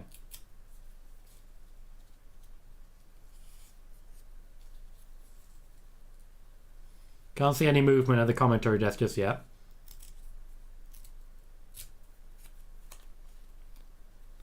Happy Corbin is headed out first. This guy has Marvel written all over him, and I don't think it's focused on enough.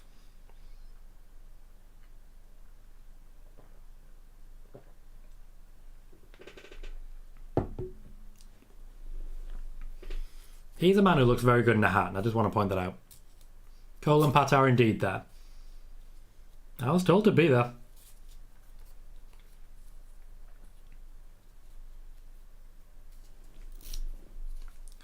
Megan says, I will only enjoy this match if Moss beats up Corbin so bad he becomes a hobo again. Oh, no Pat McAfee. We have Michael Cole and Corey Graves. Fair enough.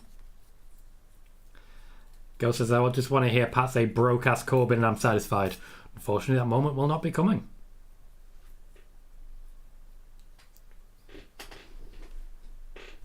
That's a new name for me, sir. But thanks for adding more information.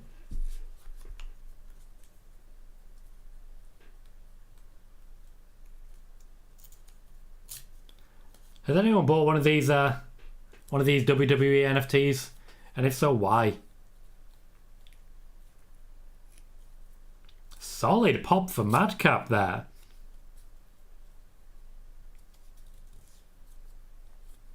That is an impressive pop. Oh, we've got a troll. And you think you can insult the people here, do you? That's just not going to happen. These are my people. And you can troll as much as you want usually, but you try and aim at the people in the chat, you can go to hell. Congratulations. You made me spend 3 seconds of time. Megan says the only things more annoying than crypto bros are NFT bros, and you are not wrong at all. As I says, Nathan is really that MMA guy. Injury is unknown but not serious. Gotcha. Also says Samantha Irvin is the best ring announcer they have by a country mile. They've struck gold there. I do agree she's very talented.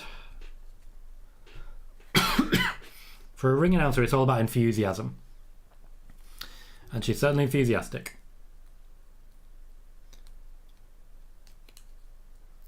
So we have Corbin versus Madcap, no holds barred. I can't imagine this is going to last more than, say, 15 minutes. Wolfgamer says NFTs are fucking stupid, and I don't get why people buy them. Neither do I. You don't even own them. Like, you buy it, and then you loan it. You never even own it.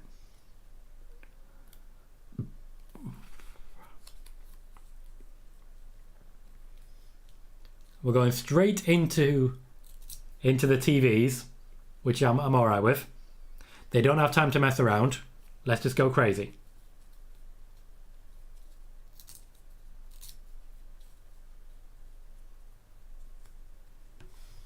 It's a very short entryway, isn't it?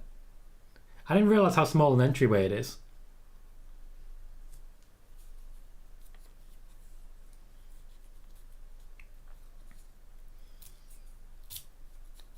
Madcap with a bit of momentum behind him. We won't be staying in the ring very much.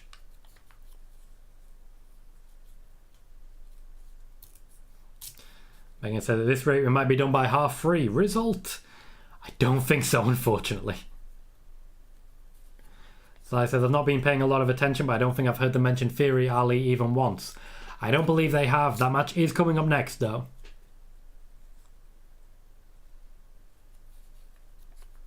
Moss fighting back again. It's been very even so far. Very even indeed.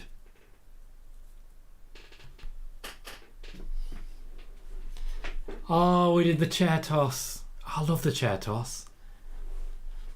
Madcap Moss is just no selling. Ghost says, I'm kind of shocked that the Fiend-related sign by the front row hasn't been taken away yet. They don't really care about that. Like, some signs do get taken away, mostly like Pro AEW ones, just because they don't want to advertise the competition. But they don't really care about the Fiend, as it were. The whole let me in thing, copyright WWE. Crowd is chanting for tables. I don't think this is going to last very long. Hector says, I wonder if we see blood here. Could see Madcap beat Corbin up so bad that they write him off. He deserves some time off, to be honest. And that's fair. Corbin's been there all day, every day for the past 6 years. I'd be very happy seeing him take a little bit of time away. Megan says, there's no one going to point out they were very close to a woman holding a baby in the front row.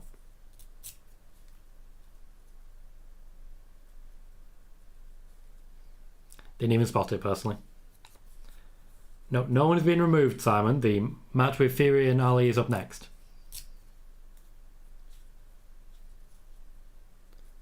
Few welts on Madcap's back.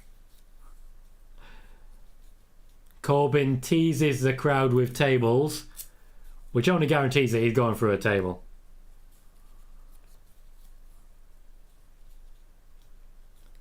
Corbin is telling people to move in the front row and then laughs at them for moving. He's such a good heel.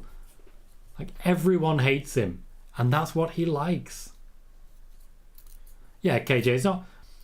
The Fiend isn't helping anyone. Sharing signs that promote him, it's not helping anyone. There is no benefit right now to talking about the Fiend. To anyone.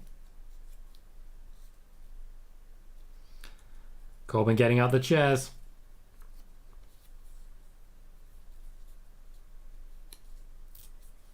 The referee's job at this point is basically just to count the fall. Tempo's good here. I have no issues with the match so far. We always had low expectations for it, but the tempo is high. Baron Corbin's not someone who usually works quick. So this is a lot quicker than his normal pace.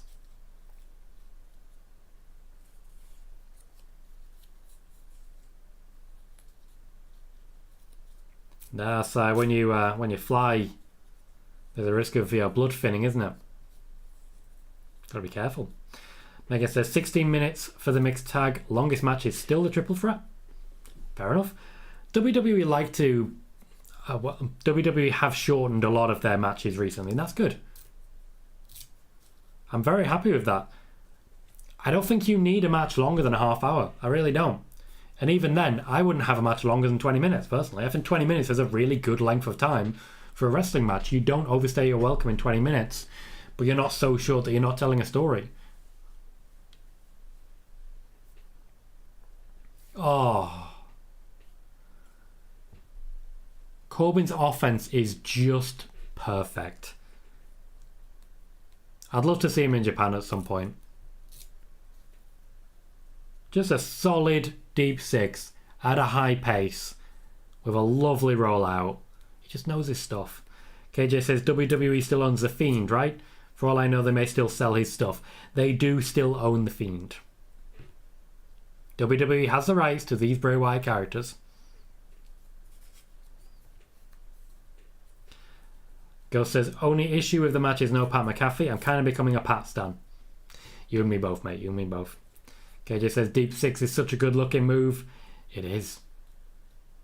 He has very crisp offense. He really does, and that shows. Hector says, Pat McAfee tweeted the following. I will not be at Hell in a Cell this evening. With only one SmackDown match, all parties agreed that it didn't make sense to go. Michael Cole will be representing, though I can't wait to watch. Glad he got the night off.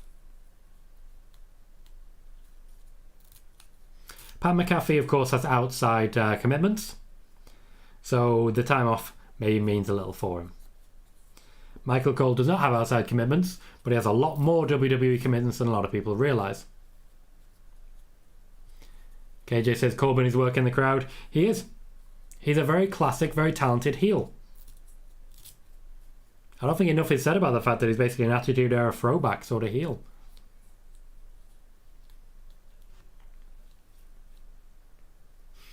Corbin running straight into a chair face first.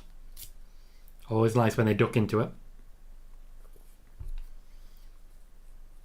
Moss has an opportunity here, but the crowd are telling him they want tables, so he got to go get tables.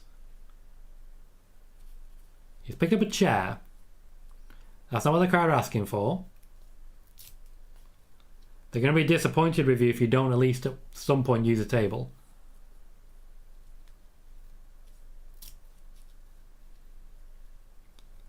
Okay, turnabout is fair play. That was a strong hit.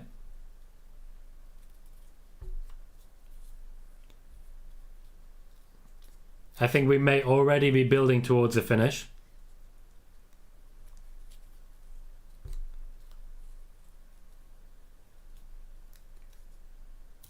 Madcap just wailing on the guy. This could be a write-off. As in Corbin being written off, as mentioned. DDT on the chair, which is guaranteed hurts Madcap more. Corbin kicks out.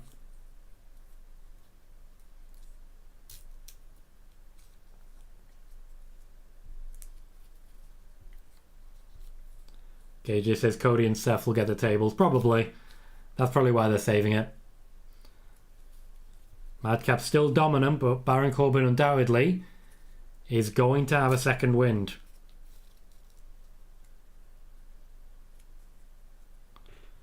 Corbin's on the outside.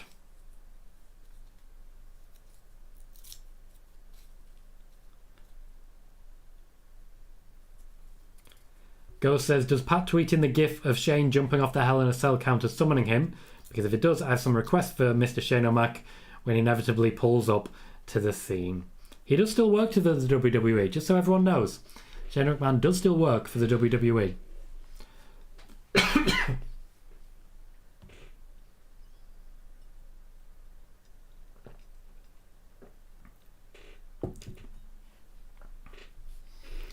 Bailey says, do you ever see Corbin becoming a legitimate title contender? Or is he in the mid-card until further notice? I want him to be a title contender. I think he's earned it. I really do. I think he's main event ready to go. They just, for some reason, have not pulled the trigger.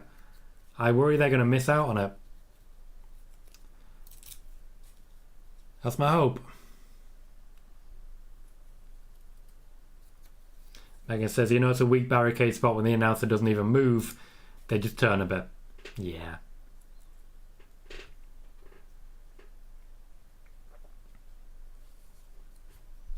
They're trying to chant tables, but there's no real heart left in it.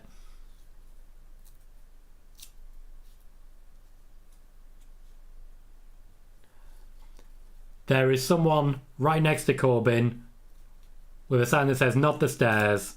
And when he picked up the stairs, her life was made as she started to shout, not the stairs.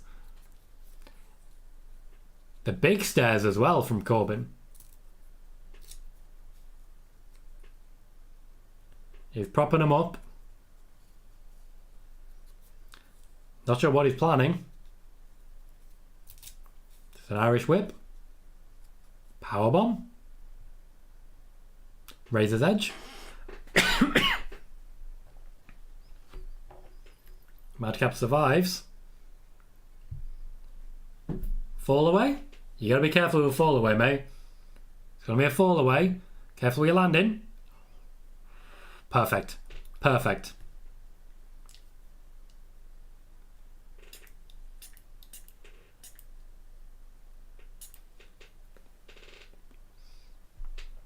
That'll be the end of Baron Corbin. Monster's going to finish his man now. Those stairs sounded amazing. Ghost says, I'm shocked it hasn't been mentioned more by WWE that Corbin was the last person to pin Roman over 900 days ago. Definitely should have been in title contention a while ago. I agree. That's gotta hurt. Madcap Moss picks up the win. No tables involved, but still quite a strong finish.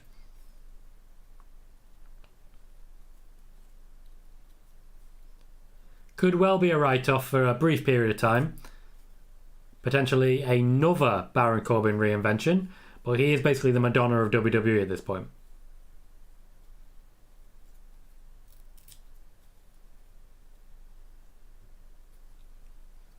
We have an hour left. We have 2 matches.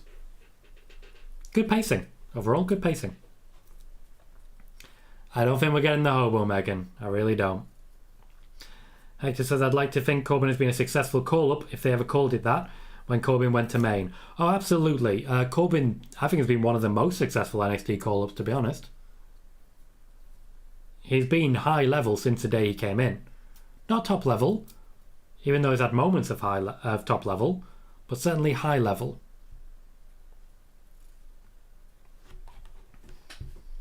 I'm a tweet it. I'm a tweet it. Because why not? I'm a monster. I'm a tweet it.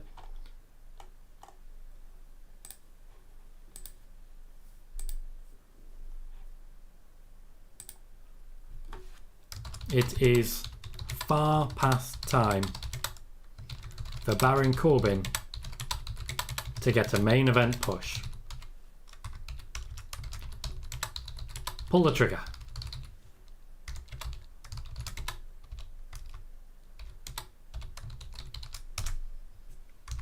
Okay, that's all I want to say. Pull the trigger. I'd imagine that's going to be very, very unpopular with Twitter. Megan says, damn it, I want Hobo back. KJ says, okay, Corbin begging time off can be great, but can SmackDown afford to lose anyone else? Oh, Corbin getting time off. Well, that's a fair comment. Kind of no. But that doesn't mean that doesn't mean you can ignore someone who's not just earned it, but has earned it for a long period of time. Fully deserves at least some time to rest and relax.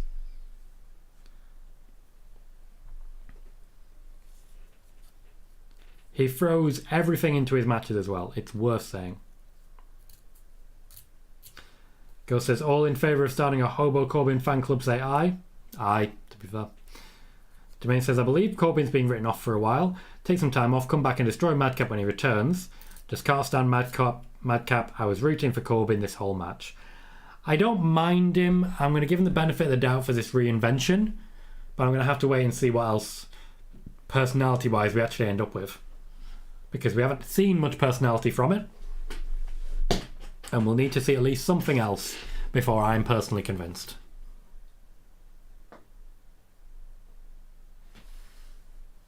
Okay, July 2nd is going to be our Money in the Bank watch party. Just under a month away, 4 whole weeks. Then just under 4 whole weeks from there, SummerSlam. So lots of good to come and lots of these shows to come. I've got to say, the watch parties for the pay-per-views have been very, very rewarding. Now, there's a few different ways in which I mean that. Firstly, the video that you're currently watching, or the live stream that you're currently watching, has 3,338 views. That's pretty good. That's pretty good. Also has 52 likes. That's also pretty good. That is also pretty good. But at the beginning of the show, I was asking for 5 subscribers to get us up to 1175. So far, we have had 14. 14. And we have gone beyond the 1,180 mark as we continue to move towards 1,200. What I'm trying to say is these shows have a lot of potential. These shows are usually very successful. And these shows usually make Tom Colohue a very happy boy. So thank you everyone for supporting them. Theory is en route down to the ring, and he is receiving an incredible amount of hate. Like, that is high quality. I'm going to briefly take a bathroom break, get myself some new cough medicine, and have a bit of chocolate. I'll be back in 2 or 3 minutes. Please don't go anywhere. I'll see you in just a moment.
Hello again, everyone. Welcome back. We are still watching Hell in a Cell. I needed a quick pick-me-up to get me through this last hour. Bit of cough medicine to look after myself a little bit, but I think I've done pretty well to get to this point without needing any medicine, as it were. So we have ourselves a battle of the flags at the moment. We have Ali, we have Theory. Again, the pace is quick. The pace is very fast here. Let's see how people are doing. Ghost says Theory in the red, white and blue. Cena confirmed. Do. No, it's sarcasm. KJ says, let's see how over Ali is in his hometown. Oh, it's definitely chanting his name. Jermaine says maybe WWE is building up Madcap Moss for Gunter. When Gunter beats Ricochet for the IC title, we all know Gunter's going to need opponents. That's not a bad shout. I think you're onto something there. KJ says perfect time to do a screw job. I agree. I think this is a perfect time for Mr. McMahon himself to take an interest in screwing someone over. Ali's the guy. No return date yet, Simon. They're still scripting it. Hector says great gear and shirt by Ali. I have a feeling the shirt's going to sell quite well. Can someone tell me about the shirt? I did not see it because I was in the bathroom.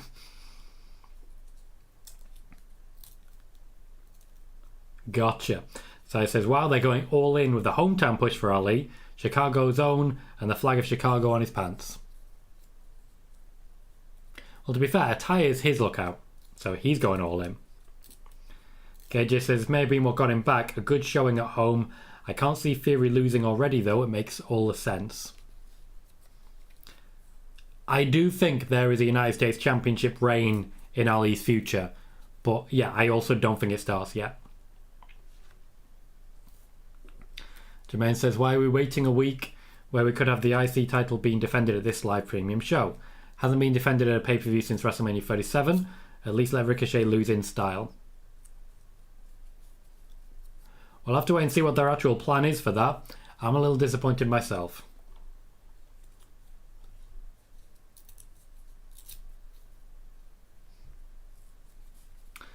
Dog says, Tom, I think this pay-per-view has been good so far.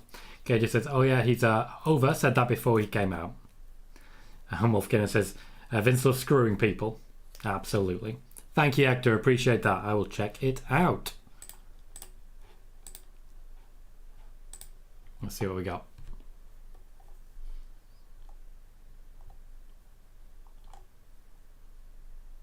I see. Right. That makes perfect sense. Thank you very much, Hector. I've enjoyed it. I thought this has been a good show so far. Even the matches that we haven't expected on MVP, I think they did pretty well. I liked Baron Corbin versus Madcap. And of course the matches that we expected to be good have been great. The women's triple threat was amazing. The 6-person tag wasn't up to that standard, but was still up to a very, very high standard. The crowd being as enthusiastic is a big benefit as well. I think the fact that there is a legitimate alternative option now has meant a lot of wrestling fans who used to turn up just to boo and disrupt just go elsewhere and watch a product they actually enjoy instead.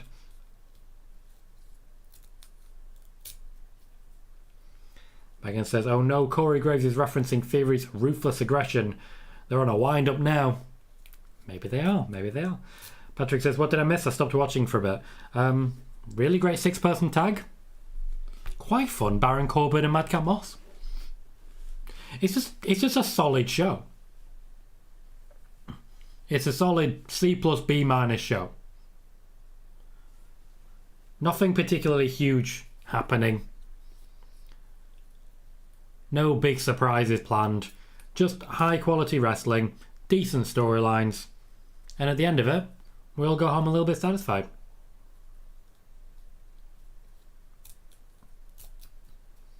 As Megan's saying there, meh build, okay show. The focus on Raw is necessary at the minute. Raw's a good show. I think if there was more SmackDown, if for example we had Ronda versus Natalya in here, it would be worse.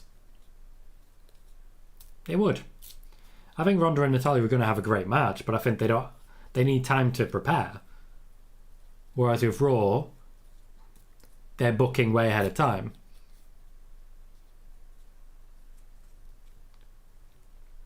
Hector says, I'm so glad they're doing the whole McMahon having a protege.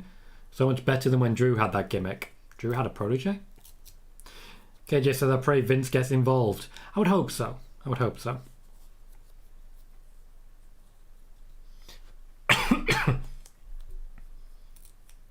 So I says, above average show. But if I trust anyone to tell a story with a legit injury in a cage, it's Cody Rhodes. I have high hopes for a great finish. And I think that's fair. I really do. It's worth remembering that we have had above average Hell in a Cell shows before. I remember a Hell in a Cell show that started with Becky Lynch versus Sasha Banks in an incredible Hell in a Cell match. It is still considered by so many people to be one of the worst shows I've ever seen because of the last 10 minutes. They've got to stick the landing. They've built a solid foundation, but they have got to stick the landing. Girl says, did you just say Roman versus Natty or am I losing my mind? Ronda versus Natty is what I said. That probably wouldn't be a bad match, that's true. KJ saying that was close for Theory. And it was. The rotation came a little bit late, but he did get there.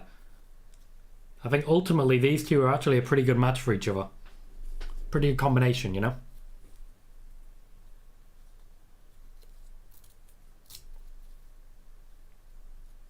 Ah, gotcha, Hector. The chosen one, yes. Joey, the current match is Austin Theory defending the United States Championship against Mustafa Ali. It's been pretty good so far. High pace, high tempo. Ali's really got the crowd behind him. Theory showing off a lot of athleticism. The main event is up next. In about 10 minutes.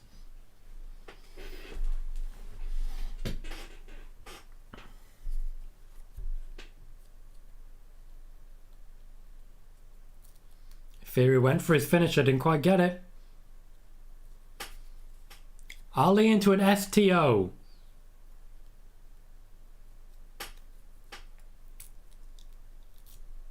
Well, we were talking about John Cena.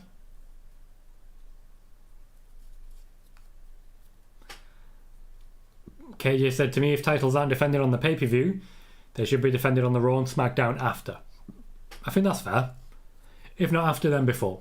Balance it out a little bit. Megan says, I might be cutting it close for the half-free finish. Yeah, a little bit. But still not bad. Certainly, they seem like they're going to be able to condense it very nicely into a 3-hour pay-per-view. Which I'm personally very happy with, as you might expect. Sleep is rare, but important.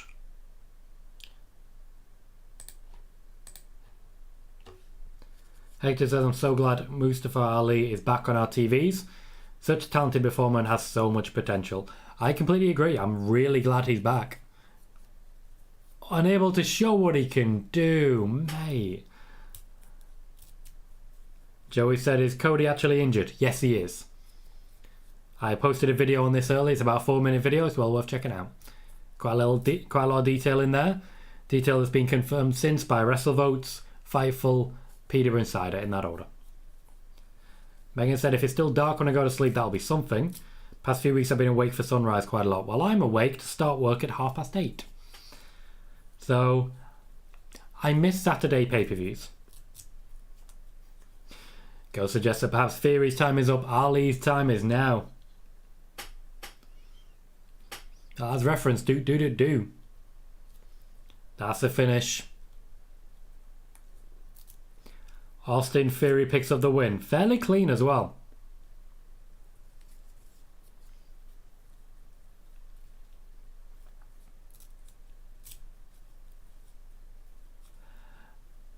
Simon, if I'm ranking the 3 promos of Austin 316, Punk's Pipe Bomb and MJF's Nuclear Bomb, I would say Punk's Pipe Bomb, Austin 316, and then way further down, MJF.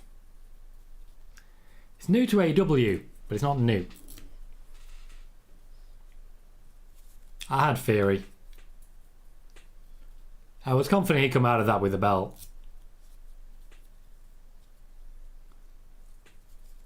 They're still building the guy, and ultimately Ali's time will come, but his time is not now. He doesn't leave KJ. There is more to tell here. Like I say, I expect he will be a US champion at some point, just not now. He's always able to say, oh, but I was injured.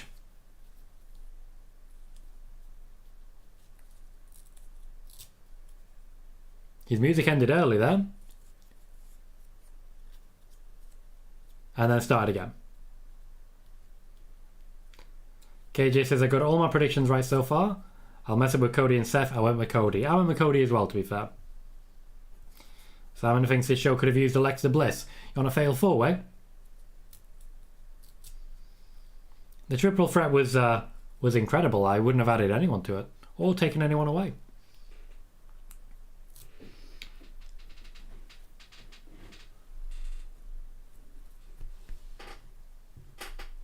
Also, I don't understand why he's saying Alexa Bliss deserves so much better.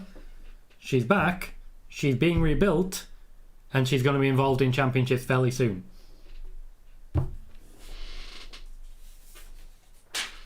I wonder at your mind sometimes, Simon. It's like you can't sit here right now and say Bayley deserves better because she's been injured for so long. She needs time to come back. But so many people have been saying, oh, like, Bayley should be in this spot, Bayley should be in that spot. She's been injured. They can't do anything. Alexa just came back. Give it time. Joey says, it's funny people still think Bray is showing up. I have no idea why they have that idea. No idea. Bray Wyatt? Not there. There is no chance of the Fiend Bray Wyatt appearing on WWE TV tonight. And I tell you, if I was one of those people who dropped subliminal hints and the like, I would probably be doing something that would hint that Bray Wyatt may be involved. But he's not.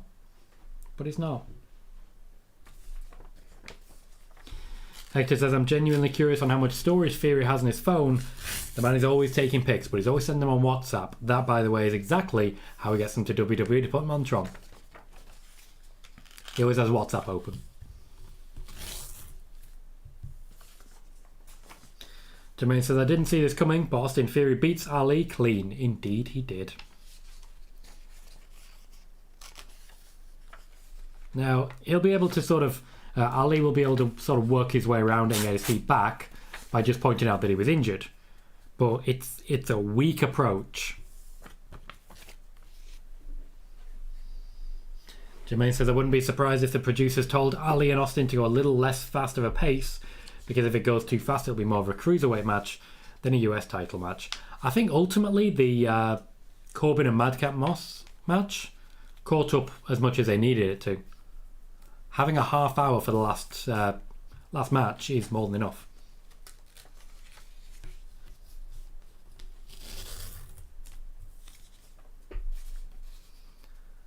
Simon, it doesn't matter where they were. Ali was not going to win that match. If the match was in Texas, Ali still would have lost. If the match was in Austin Theory's hometown, he still would have lost. It doesn't matter.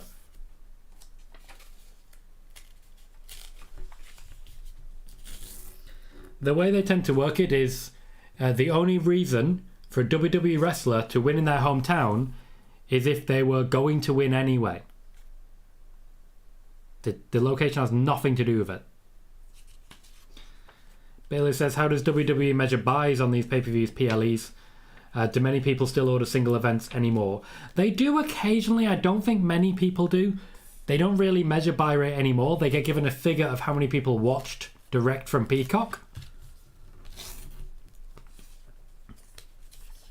Like Peacock will send them a figure saying this many people are watching, and they will use that for their figures going forwards, but, you know, it's not quite the same. Joey says, the build-up was terrible. Had Ali lose a bunch of matches before the title match. Yeah, not everything's a winner, unfortunately. Megan says it's going to be interesting to see what Ali does for the next few months until he does actually get his title run. Yeah, I'm very interested in that as well. I think Ali Miz could be next up. That would make sense. KJ still upset Money in the Bank didn't stay in the stadium and says Cody's going to get a monster pop. He really will. This is home turf for Cody. He'll get a good response here. Especially given the news has come out since.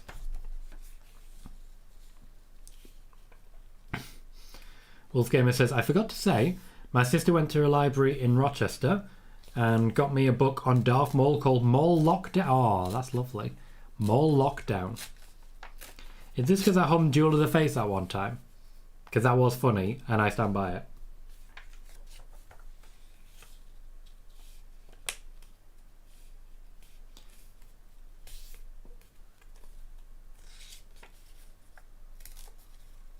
We have ourselves the final vignette of the night. Building up for our final match. The one Hell in a Cell match, which is going to make it feel so much more special, so much more impactful. Everything's been built into this one.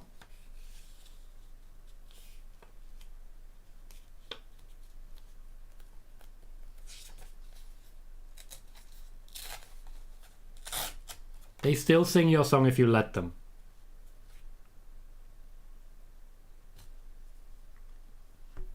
Seth seemed a little bitter. Dog says, I like one Hell in a Cell match, don't overdo it. I agree. Absolutely agree.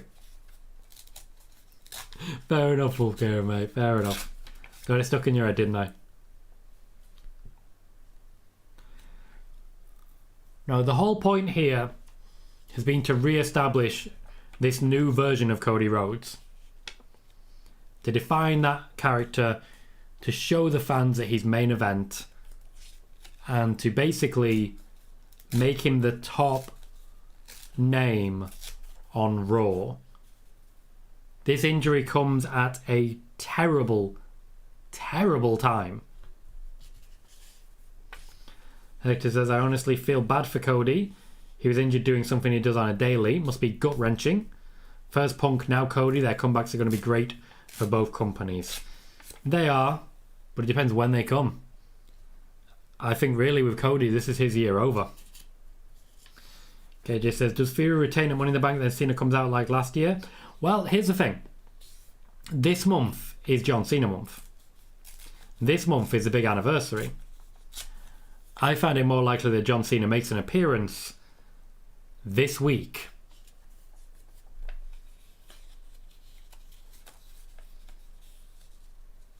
A hype package is devolved into pure scrap. It shows how much of this hype package was actually listed last minute. Because typically they'll script out the hype packages and they'll script promos based on that so that they have the lines they want for it. But they've taken a lot from the last couple of weeks.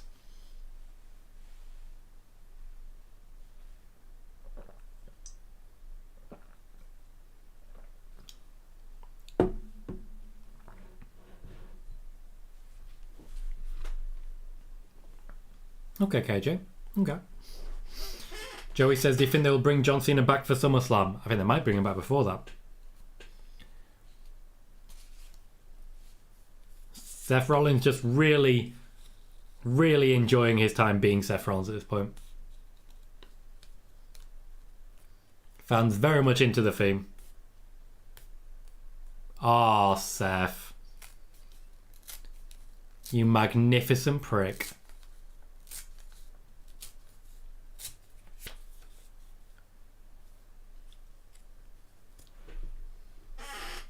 Wow.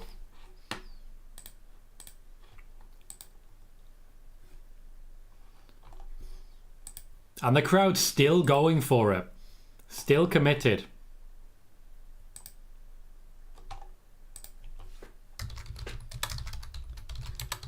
Seth Rollins is such a glorious prick.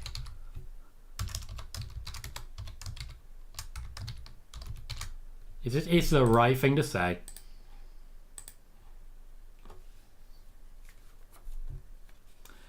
Megan with some stats for... Pardon me. Megan with some stats for us says this is Seth's 5th cell match. He's on 1 win, 2 losses and a shit show with The Fiend. And this is Cody's 2nd. His only other appearance is with Ted DiBiase losing to D-Generation X. That shows how distant we are from the Cody that we had.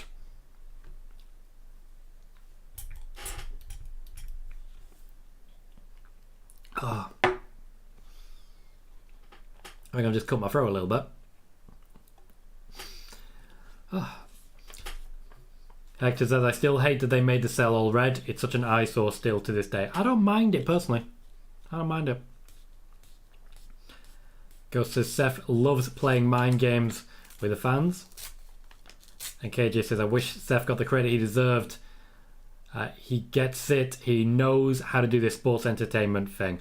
I think Seth's one of those. The second he's not there anymore, everyone's going to miss him. Jermaine says, just when I felt like Roman Reigns and Baron Corbin are top heels, here comes Seth Rollins showing why he's a top heel in WWE. Look at Seth's ring gear. Oh yeah.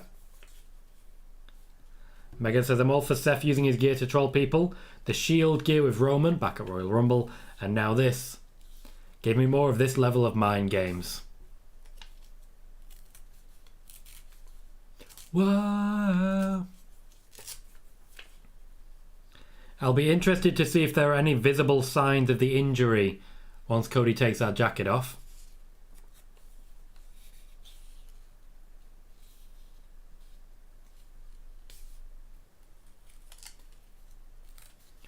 What I'm not seeing at the moment... Oh, I'm wrong. I was about to say I'm not seeing any gaps to climb the cell. There are gaps to climb the cell.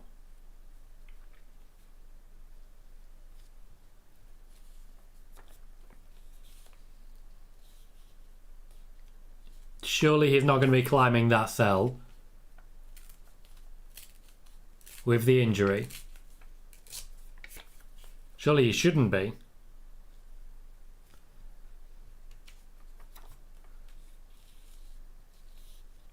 Joey says Cody's injury must not be that bad if he is still wrestling. Do you remember, I think it was SummerSlam 2012, when John Cena wrestled Daniel Bryan and his arm was so big it was literally out here. It's bad.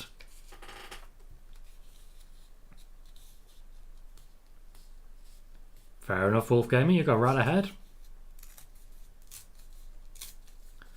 Simon says, one of the few things I actually miss about not watching Vince's circus, not seeing Seth's ring gear. Well, to be fair, you also miss a lot of what actually happens and then make decisions based on it, so think about it. Cody trying to get the crowd going. He is trying to be careful with that right arm. It's giving him problems. He's going to take the beatings. Oh, I can see the bruise. Once he takes that off, the crowd are going to react because that looks big. Megan says, you just know these two had a laugh backstage over the gear choice. Oh, absolutely. Absolutely. Bray Wyatt is not there. You can say whatever you want and pretend it's whatever spoilers you want. Bray Wyatt's not there. Ghost says, I have a feeling Cody's about to dig into his inner Jeff Hardy and throw himself everywhere. Sounds about right. And Sai says, Cody's right arm is hanging.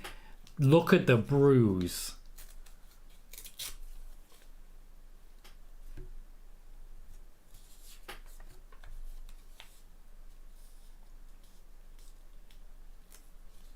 Very strong Cody chance.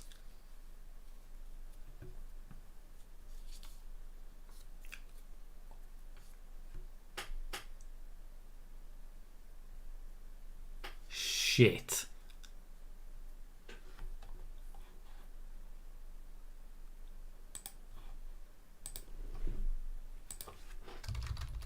Well, shit. That's one hell of a bruise.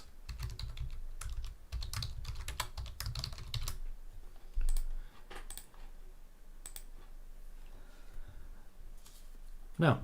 Bray Wyatt's not there. Yes, it's the same injury Triple H had a few years ago. Brandon says, holy fuck, so brave going ahead with this. He is. He's going to have to just get beaten up for most of the match. He can't lift with his right arm and he's right-handed. Joey says, I bet Cody is going to do something crazy, even with his arm injury. Yeah, probably. So I said, hell's bells. This will make his career, but could also ruin it. Yep.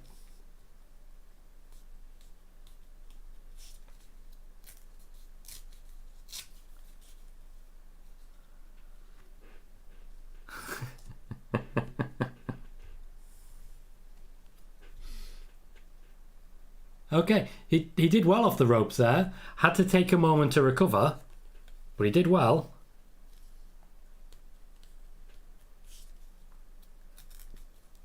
Hit the cutter, and that's gotta be a real pain. That's gotta hurt. What are you doing, Cody? We're going to have to give this match the benefit of the doubt in the same way that we gave Steve Austin and Kevin Owens the benefit of the doubt. It's not going to be the best in the world. This is not going to be 5-star. This is going to be rough.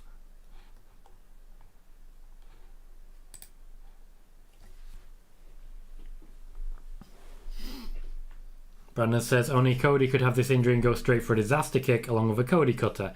Yeah. No one else uses those moves. KJ says, poor Cody, that has to hurt. Yep. Oh, and we're getting a toolbox involved.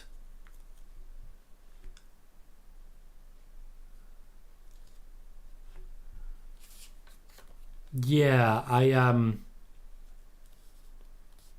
might want to change my pick here, but I can't. Ghost says, you can tell he's in a lot of pain. Don't think him participating is going to end well. No, I don't think it will. Hector says, does WWE allow performers to receive things like cortisone shots to help them get through matches when serious injuries like Cody's? Yeah. They do. We have now started the point at which Seth just beats up Cody for about 10 minutes.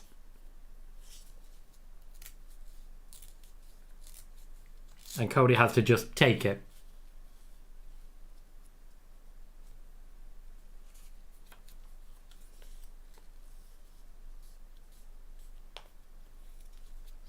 KJ says, so Cody pushed to go ahead with this. I think WWE would try and pull him. Cody went ahead. Cody said he wanted to go ahead. Cody opted in. Mega says, Cody has to be on some top shelf painkillers right now. Oh, yes. So I says, I'm out. I've switched it off. I can't watch that. I'll stick with your commentary. To be fair, Si, you're right. Oh, bloody hell. Well done, Cody.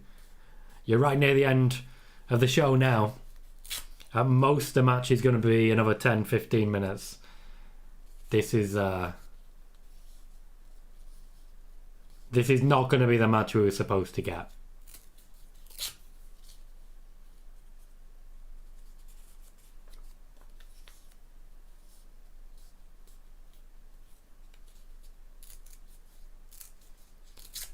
Cody's being thrown on his left side more than his right. Seth is protecting him, but he can't realistically protect him too much.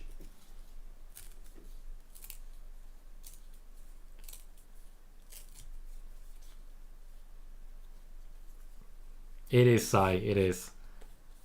I'm just saying well done. It's in the UK and you're still up. Well done. Ghost says, the silence from the crowd speaks volumes. Yeah. The second he took off the coat and the crowd had a chance to react, wow. Joey says, crazy how both of WWE and AEW top stars get injured when they're in big storylines. Indeed, it's just pure bad luck. Just pure bad luck. Brandon says, isn't this going to make Seth look a bit weak if he loses to Cody in this state? Yeah, I wouldn't be too surprised if they change the result here. Given the circumstance. Cody doesn't need it in any way, shape or form. He gonna get surgery. Megan says, this is not the purple look I wanted to see tonight. Then if everything holy, unholy and everything in between, get Cody out of there and drag his ass home. It's a bit Ric Flair, isn't it? He just chooses to keep going when he really shouldn't. A left arm clothesline. I feel like it's looking worse. I actually feel like it's starting to look even worse. Hector says, would WWE's doctors have to approve Cody to have to go ahead in this match? I feel like they'd want to protect such a valuable asset like Cody if there was a chance for it to get even worse. Yes, the doctors have to confirm and clear him. If he was not cleared to wrestle, he would not be wrestling.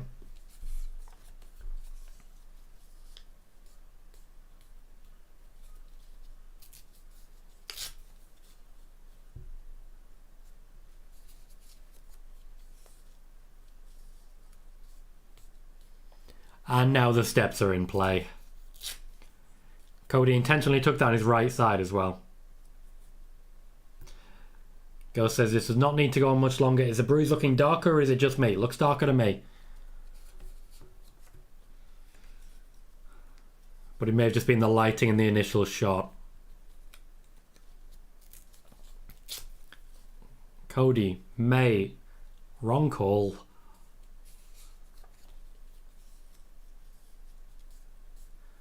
Yeah, it's definitely not a work, is it?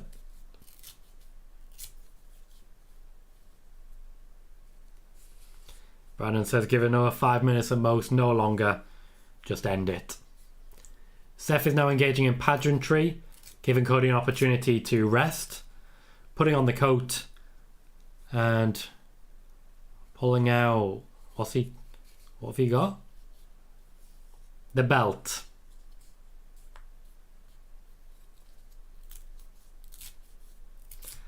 Megan says Seth is a new Homelander. Well, given what I've seen of Homelander recently, it always had to be him.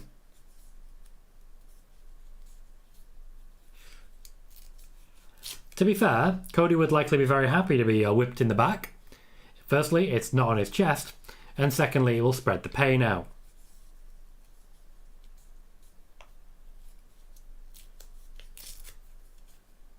Sai says, I watched people bleed all over ECW back in the day and wasn't really phased. Internal bleeding, I hope this guy knows what he's doing. It is a huge risk. And he chose to take it. I knew it was coming, but I still don't like it. He begged to take it. Yes, Joey, the match is still going. KJ says, the American freaking dream. What a freaking nightmare. Simon, you're watching a watch-along. If you're listening at all, you'll know that the match is still happening. This has not been your day, mate. Seth Rollins is breaking out the tables. As it was fair to expect when Madcap Moss did not put Baron Corbin through one. Ghost says Cody's getting whipped in every company he's a part of. Well, it's the same guy. He's the one who insists on it. He wants the whipping. Megan says, I was kind of hoping Seth would do the rest of the match in Cody's coat. Me too, I'll admit. Because he pulled out the tables, the crowd are chanting, thank you, Rollins. That's not good for Cody.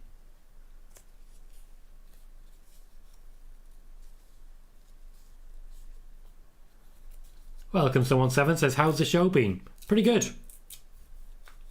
Pretty good. I'd say high quality. They need to stick the landing, but given the size of the damage that Cody has, it's hard to say that's going to happen. So we're going to be benefit of the doubt here. Hector says, I wonder how Brandy is feeling right now. Bet she's used to Cody being like this. While insisting on wrestling, yeah. And Brandon says, why are they chanting thank you Rollins for getting a table out? They're psychopaths. You've answered your own question there, mate. As a psychopath myself, I respect it.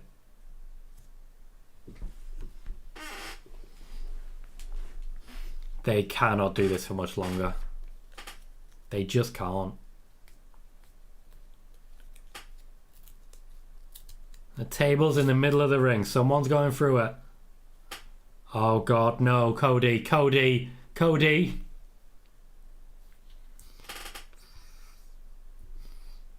A powerbomb is a risk and a half.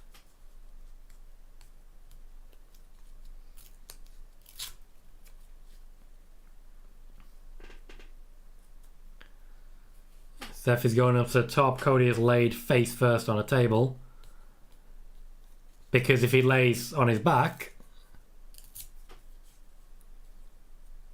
it gives away the plot line a little bit, because he's definitely not taking a splash.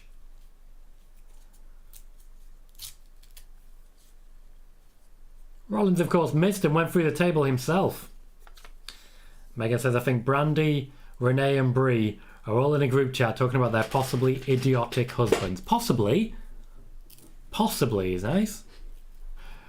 Absolutely, Megan. Wrestling 101, you set up the table, you're going through it.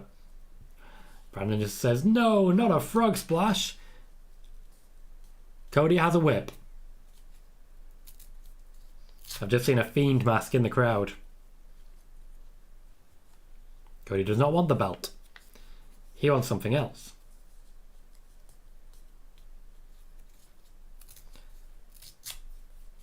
He's got a bag of tricks that he's struggling to open.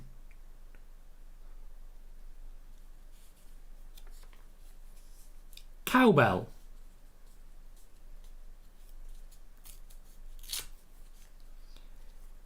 So Seth's going to get whipped with a cowbell.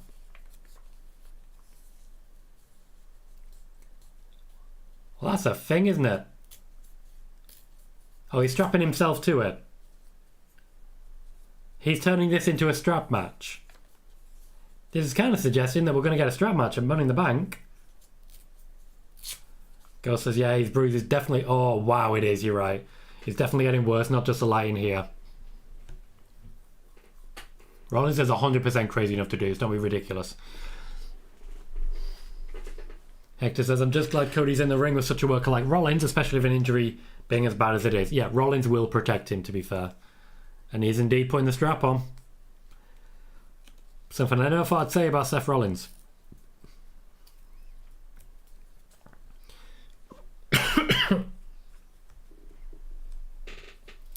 As I said, didn't Dusty's music start with a cowbell? I believe it did. And Patrick says, just in time for Cody. Just in time for the main event.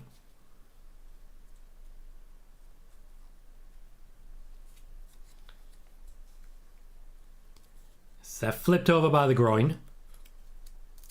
Seth's arm is bleeding. That's from the table spot. This is our third match with blood so far.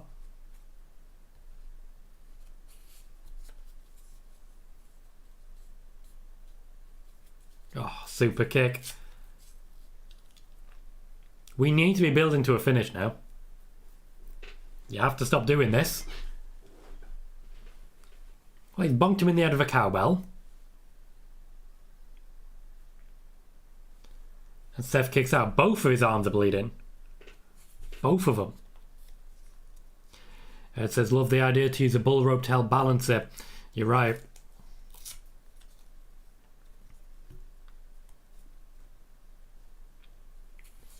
And yeah, pretty much KJ, with the tendon coming off, a load of blood vessels will have burst, and that's what happens. Megan says, Seth's bleeding, you know Cody's pissed now.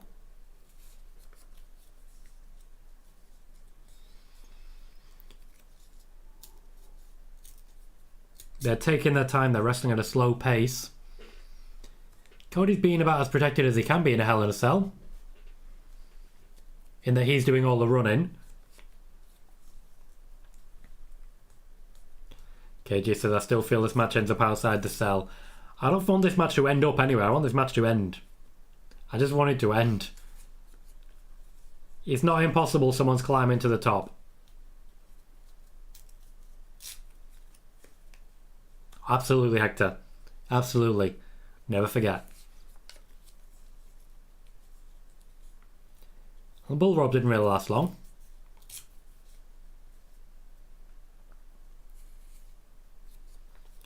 More tables. Don't say that, Megan. Don't say that. 20 minutes is usually their cap. Hopefully it's still their cap. And hopefully the match wraps up soon, because Cody cannot keep going with this. Hello, Robertson.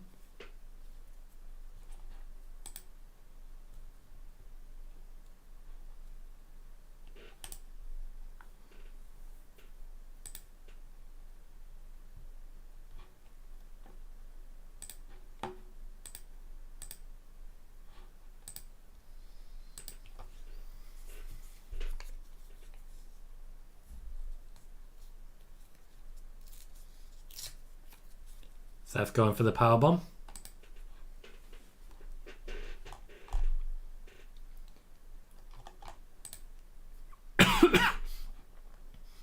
Seth nearly going through 2 tables.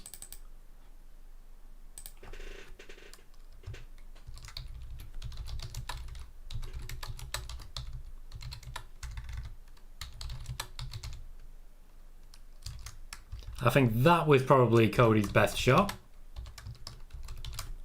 Can't finish off with a crossroads.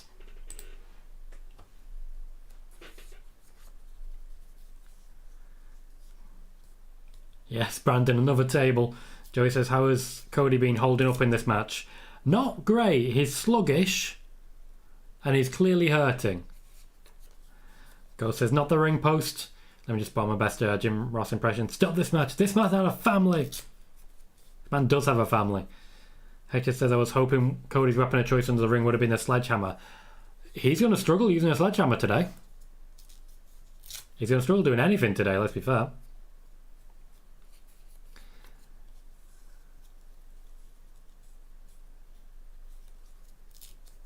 That is getting worse.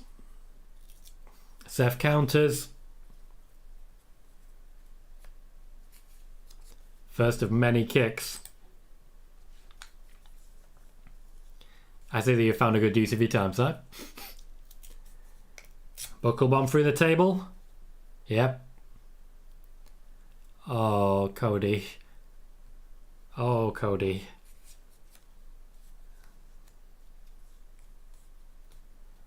Cody kicks out.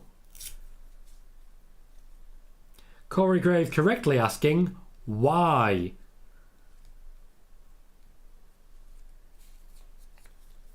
Oh, there's a camera on top of this. Interesting, Brandon. Interesting. And a bit scary. Wolfgang is saying this needs to stop now. It does. Here's the thing. This is how Hell in a Cell matches are supposed to feel. Like, please God, stop. That's how it's supposed to feel. KJ says, poor Cody, book him a bed next to Corbin in the hospital. Send him home immediately. This should have already happened. Dove Wrestling says, AJ Styles, Finn Balor, Shinsuke Nakamura, Ricochet, Sasha Banks, Bayley and Liv Morgan can change AW. Yes. If you bring in a load of different people and get rid of a load of people that they have, the company will look different. KJ says, Cody always gets the most cuts and bruises during his matches, even when it's no weapons. Yeah.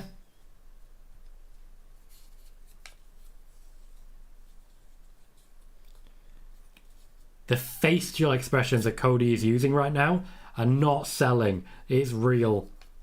Ghost says, I swear if Cody flies off the cell, he needs to sit in a corner for a time out. Like, no more. Throwing the white flag already. He just...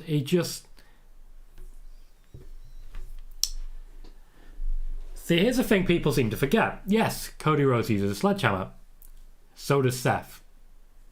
This is how we ended up with the finish with the Fiend. The sledgehammer. He, of course, picked it up from the original user of the sledgehammer. Well, not quite the original. Triple H. Triple H wasn't quite the original user of the sledgehammer. Mick Foley was the original user of the sledgehammer.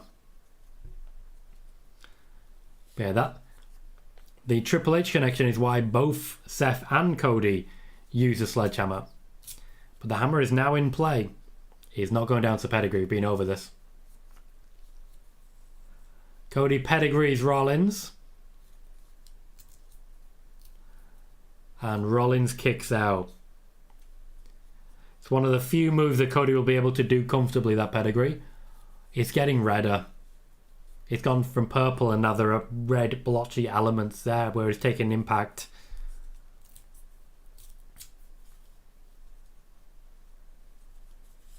He had a rough landing. Couldn't quite grip with his right.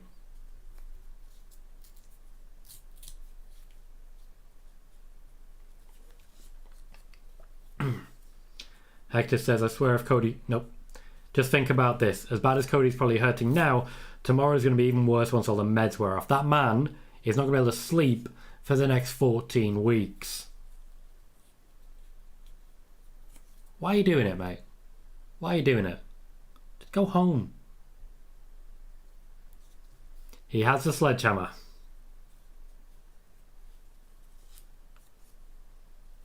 He's holding it in his... he's holding it in both hands. He can use his left hand for power and his right hand for direction. It is an option. He also can't really stand right now. Seth throwing his coat at him.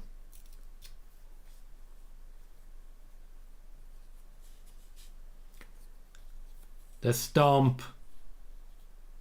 That's going to affect things. Kevin says, what's next for Bianca Belair? More challenges. I'm hoping Asuka gets a shot. Cody kicks out of the stomp.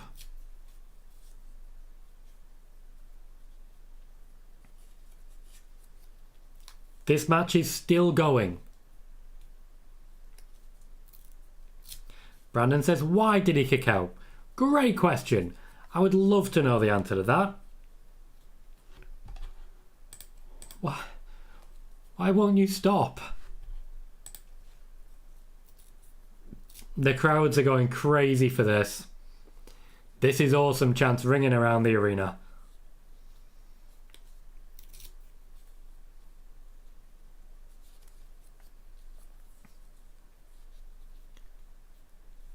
Oh God.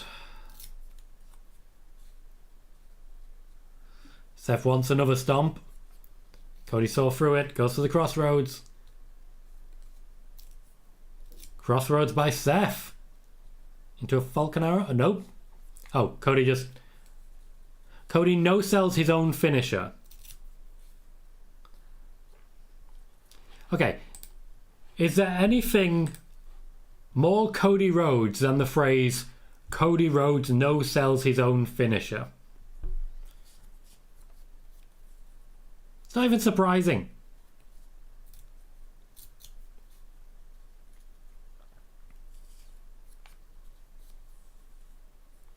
Hector says, I don't think anyone will be questioning Cody Rhodes' love and dedication to wrestling after tonight. What a valiant effort for sure. Well, he wanted to be cheered and this is certainly getting him what he wants. Both are going for the sledgehammer. It's similar, Kervin, yes. Actually, it looks very similar. He dropped the hammer. That's got to be it. No? Cody with another crossroads.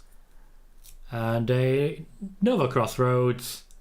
And a... No? Fine.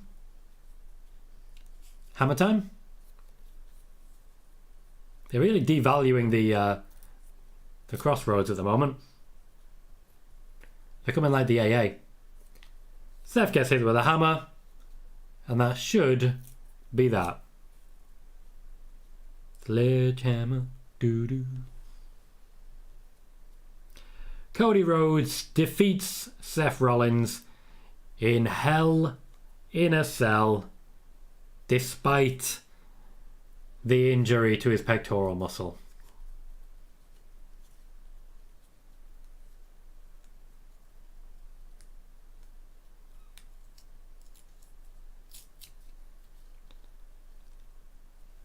I think they played within themselves slightly. As a Hell in a Cell match goes, it won't be remembered particularly fondly. But I'm so glad they played within themselves. Cody could have ended up real hurt there. And still could.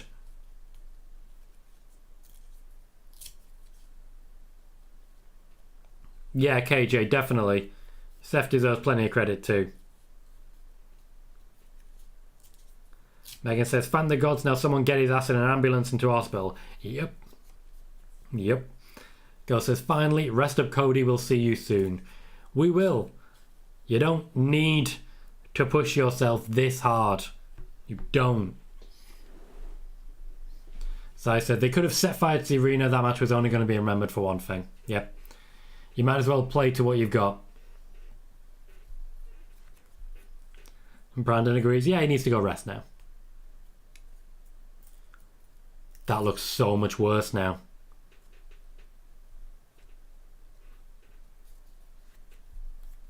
He's in a lot of pain.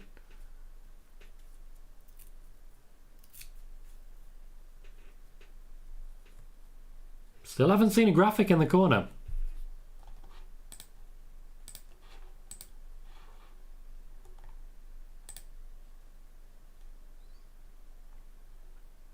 The crowd are responding. Brandon says at least there was nothing from the top of the cell. That would have been so much worse. They could have done that. It would have been bad.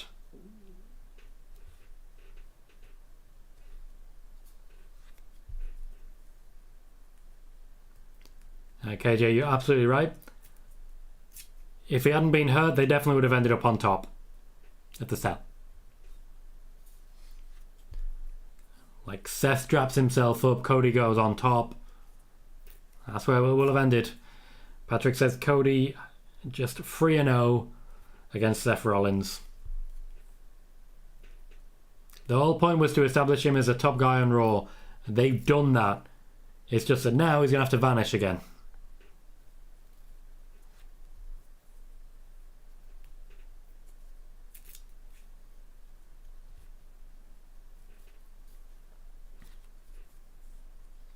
Cody, just lay down, mate. Just lay down. Just stop. Lay down.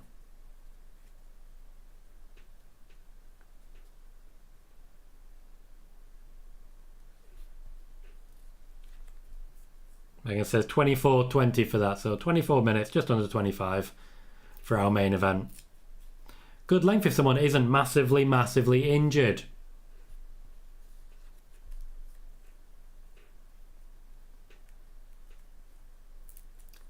They don't want to wrap it up because he's going to be going away for a while. They want to let him say goodbye. Well.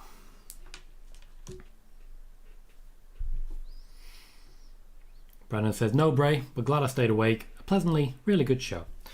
Patrick says, no Bray Wyatt. Now fans are going to blame it all on WWE. They got their hopes up and set themselves up for disappointment. No Bray. I said at the start, I said throughout the show, Bray Wyatt's not that. Bray Wyatt was never going to be that. I rumour killed that one immediately. There was never a possibility that Bray Wyatt was going to be a Hell in a Cell. Never. And now, yep, Cody unfortunately is going to have to go away for a while. Try and get his body working a little bit. As, of course, am I. This has been our live watch-along of WWE Hell in a Cell 2022. Thank you, everybody, for joining us. We have some new records. 55 likes during a live video. A new record of viewers on YouTube, however briefly, of 90. And a new overall record of 103 viewers total. We broke the 100 today. This particular recording has already had 3,851 views, and that's before it actually goes live to watch after the fact. That's not even countering any of you on Twitch who've been keeping me entertained as well. Thank you, everyone, for dropping in, saying hi, making jokes, chatting away, and just being so fun to spend time with. I would not be watching these shows if not for you guys to keep me company. So, from here on out, we will have spoiler warning tomorrow at 10 PM UK time, so keep an eye out for that. Until then, though, I will be wrapping up. I've been Tom Colohue. You've been fantastic, and I'll see you all very soon.